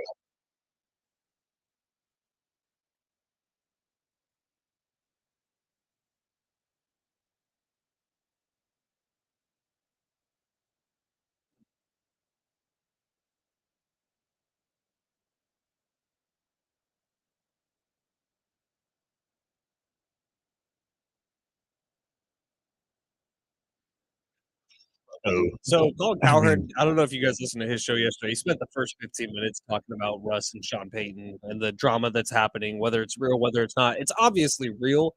What he pointed out is the numbers from that game, from the first 2 games with Sean Payton as his head coach. On scripted plays, the Broncos actually have the most efficient offense in the NFL so far through the season. So beginning of the first half, beginning of the second half. Everywhere else, Russ has been putrid. Like putrid bad. One of the worst quarterbacks in the league outside of the first drives. Perfect. So, I mean, we are. That is fascinating. Travis, your reaction as a Denver Broncos fan. It sucks. That's all. It just sucks. Look, and the first 2 games here, we're only 2 games into this season, and we're already having drama out here in Denver, which is not good. I mean, at all. This is not a good sign. Denver. Yeah, exactly. The first 2 games, the first half of both of those games, Denver played better on offense than they did last year. There was improvement before halftime there. Adjustments. Yeah, by the defense. Exactly right. And then that, I believe, causes Russell Wilson to go off script, or he has to improvise, and then it's bad. I mean, it's just bad. So the threat with the wristband thing, I think this has come up before. If I'm misremembering it, correct me, but I'm pretty sure he's been threatened to wear a wristband like out in Seattle, or maybe it was with Nathaniel Hackett. Like there was a time where this came up with Russell Wilson in the past, and there was like resistance to it, and he doesn't want to be a wristband quarterback. But the problem is, if you have a long play call and you're Sean Payton from the sideline and you're giving it to Russell, and for whatever reason, it's taking him a while to communicate that to the offense in huddle, and then you're getting to the line of scrimmage at 15 seconds, 12 seconds left on the play clock. There's a lot of things pre-snap that needs to happen in that New Orleans Saints, now Denver Broncos, Sean Payton offense, motions and shifts and personnel changes. What do you got? You are 100% right, Rich. Russell Wilson, Pete Carroll trade barbs over wristband use. This was written last year when everything started to kind of come out about that divorce. So Pete Carroll heaped praise on Geno Smith in a post-game press conference last year and talked about how he uses the wristband and it helps do play calls. And he said, I really wish Russ wasn't so resistant to the wristband. Yeah. This is bizarre. Yeah, it's strange. What's wrong with the quarterback in a wristband? Didn't Tom wear one?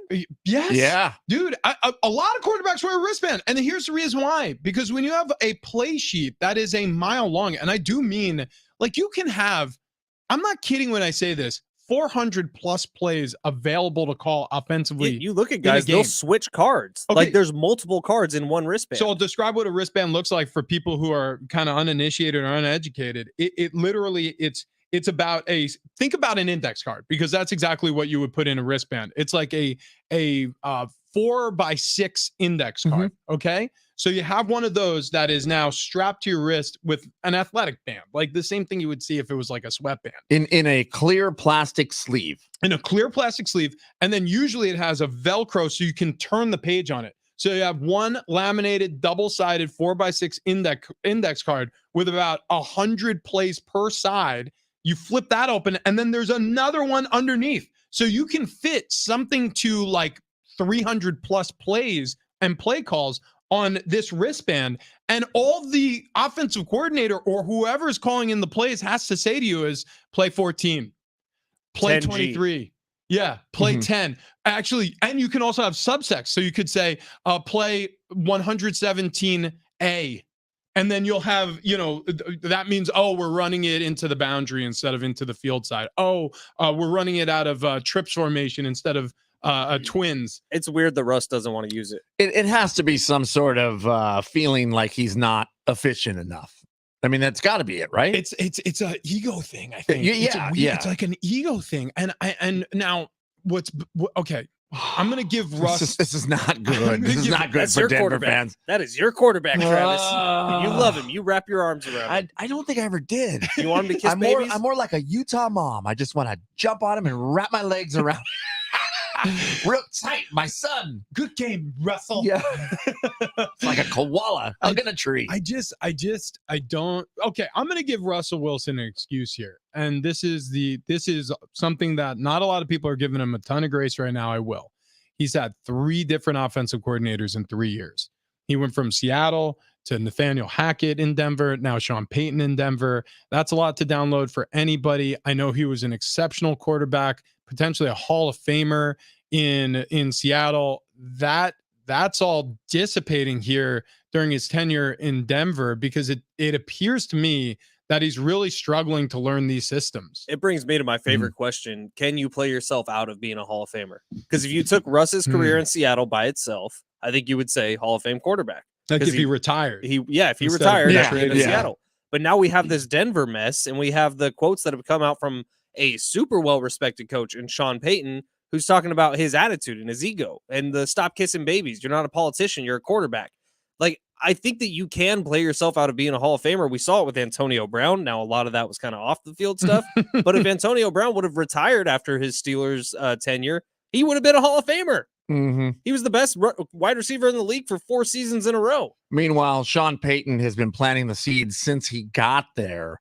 Almost an escape route, an escape plan. Russ ain't the guy. Yeah, Russ ain't the guy, and it ain't my fault. I mean, it's cool though. This is cheap. But it's just so bizarre. Like, you think of the John Elway years in Denver, like how well run that organization was. You think of the Peyton Manning years, even though that was kind of a Band-Aid, but it was an effective Band-Aid.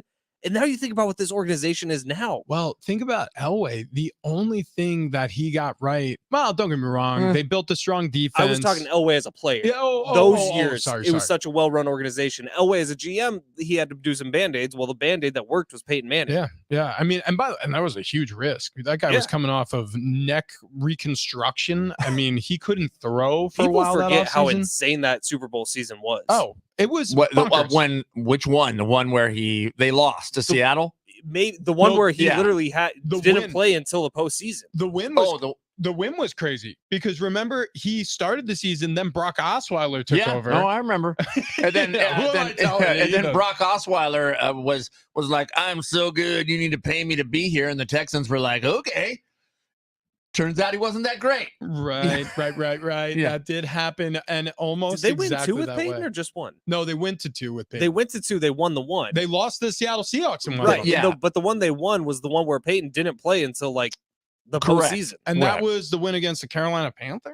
Yeah, over Cam. Yeah. That was the Von Miller Super Bowl. Yeah, exactly. Absolutely absurd. The first Super Bowl they went to with Peyton Manning, it was off the charts. That was the year he threw 50 touchdown passes. 7 in week 1. Yeah. And it felt like, oh, they're going to be like a buzzsaw through Seattle. And Colts then are stupid. Legion of Boom defense. I remember the opening snap of the offensive game for Peyton Manning. I think it went over his head. Yeah. And then the rest was history. Yep. Yeah. That was peak Richard Sherman, Bobby Wagner, who's Cam Chancellor. Oh my God. What was the name of their pass rusher? He ended up going to Bennett, went to New England.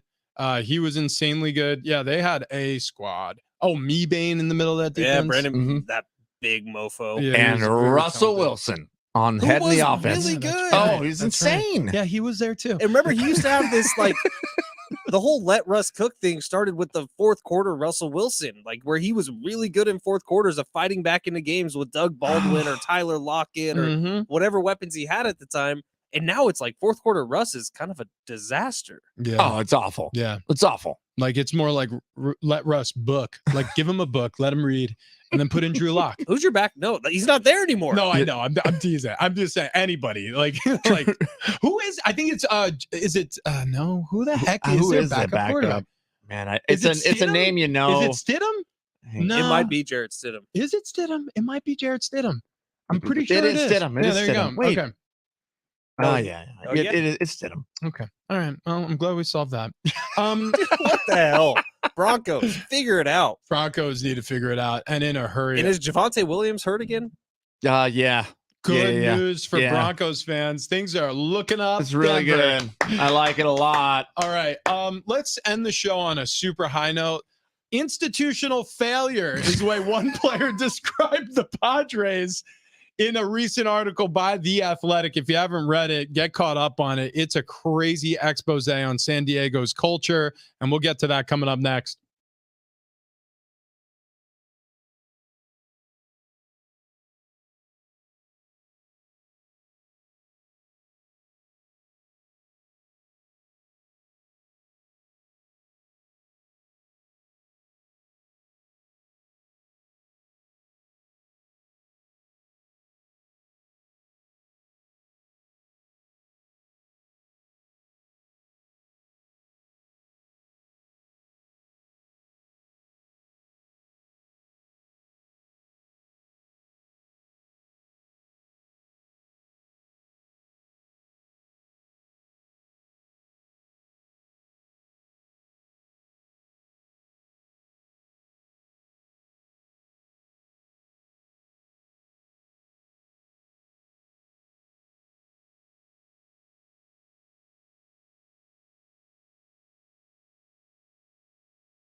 It's the most toxic, one former staffer said about the San Diego Padres culture in a recent The Athletic article. We'll get to it next. And Aztecs tickets. And Guns N' Roses tickets.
Yeah, you can listen to us, keep us in your pocket all day long on your headphones as you work. The free iHeartRadio app. You could also get great jams like this, Guns N' Roses coming to San Diego. And Travis, don't we have a little bit of a giveaway to do right now? Yeah, I'm air drumming right now. Yeah, I'm sorry. I'm air drumming.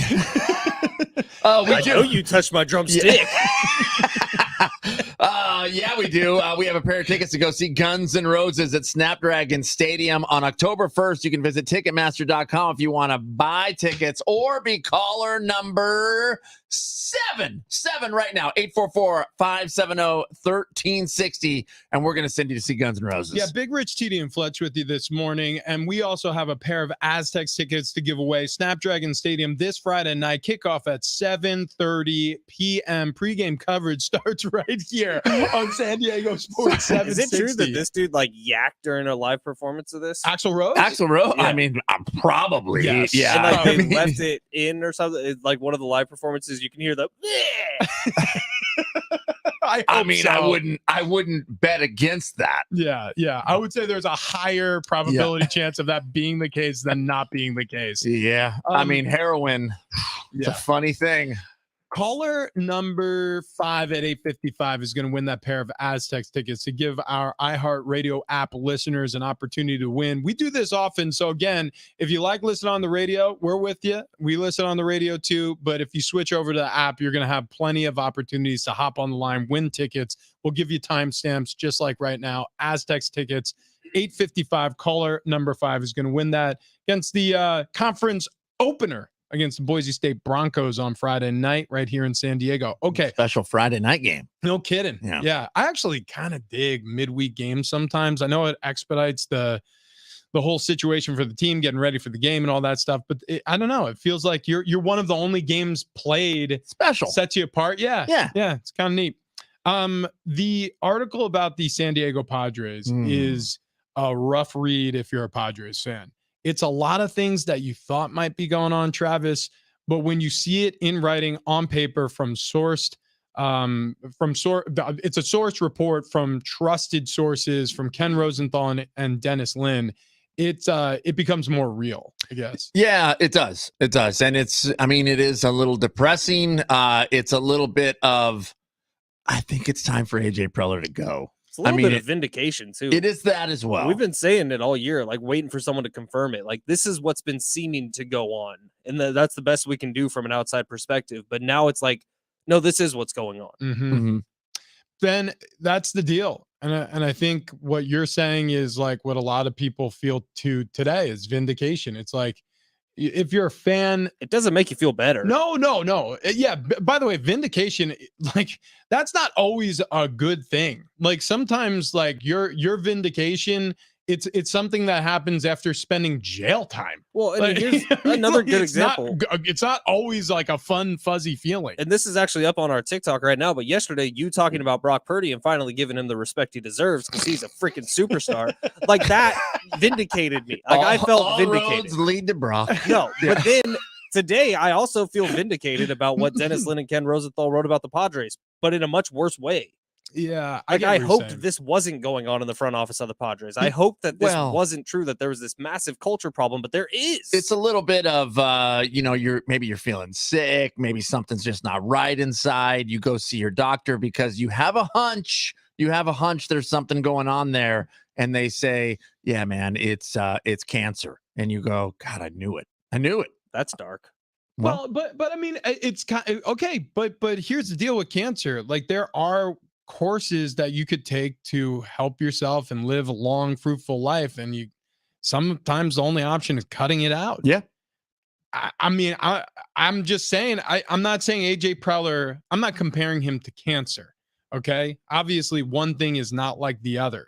But I am saying this: if there is a root problem and that problem has affected every single branch of an organization, if the only option is surgery, I mean, sometimes you got to do surgery. Yep. And look, I don't know if I'm sitting here today on September 19th with 11 games left to play in the Padres season saying AJ Preller needs to be fired. I don't think I'm saying that, but I am saying that something major needs to change, because if what we read today is true, something major needs to change. All right, Richie said it. Call in about 10 seconds for Aztecs tickets. Caller number 5, you said? Caller number 5. Caller number 5 will win those tickets to Aztecs versus Boise State. Remember, it's a Friday night game. Tickets are available at goaztecs.com, or be caller number 5 to win. Also, the Brady Hoke Coaches Show coming up tomorrow night. That's a full hour with Rich, John, and the coach. We thank Jim Wexell today. Thank everybody who followed us on the free iHeartRadio app. And if you haven't, do so. Nice. Thanks, Rich. Thanks, Trav. Mm-hmm. Thanks, Texters. Yeah. Did you already thank Jim Wexell? I did. Okay. Mm-hmm. I heard free that. iHeartRadio app for sure. Catch the interview. No big deal. Yeah, no big deal. Thank Carolyn Rieger on TikTok for teaching us how to get all the ketchup out of the bottle. That's right. That's right. Yeah. We thank that Congress lady. Yeah. Oh, yeah. Bobert. Actually, I'm going to go home and I'm going to ask for a Bobert. All right. The herd is next. See you guys tomorrow.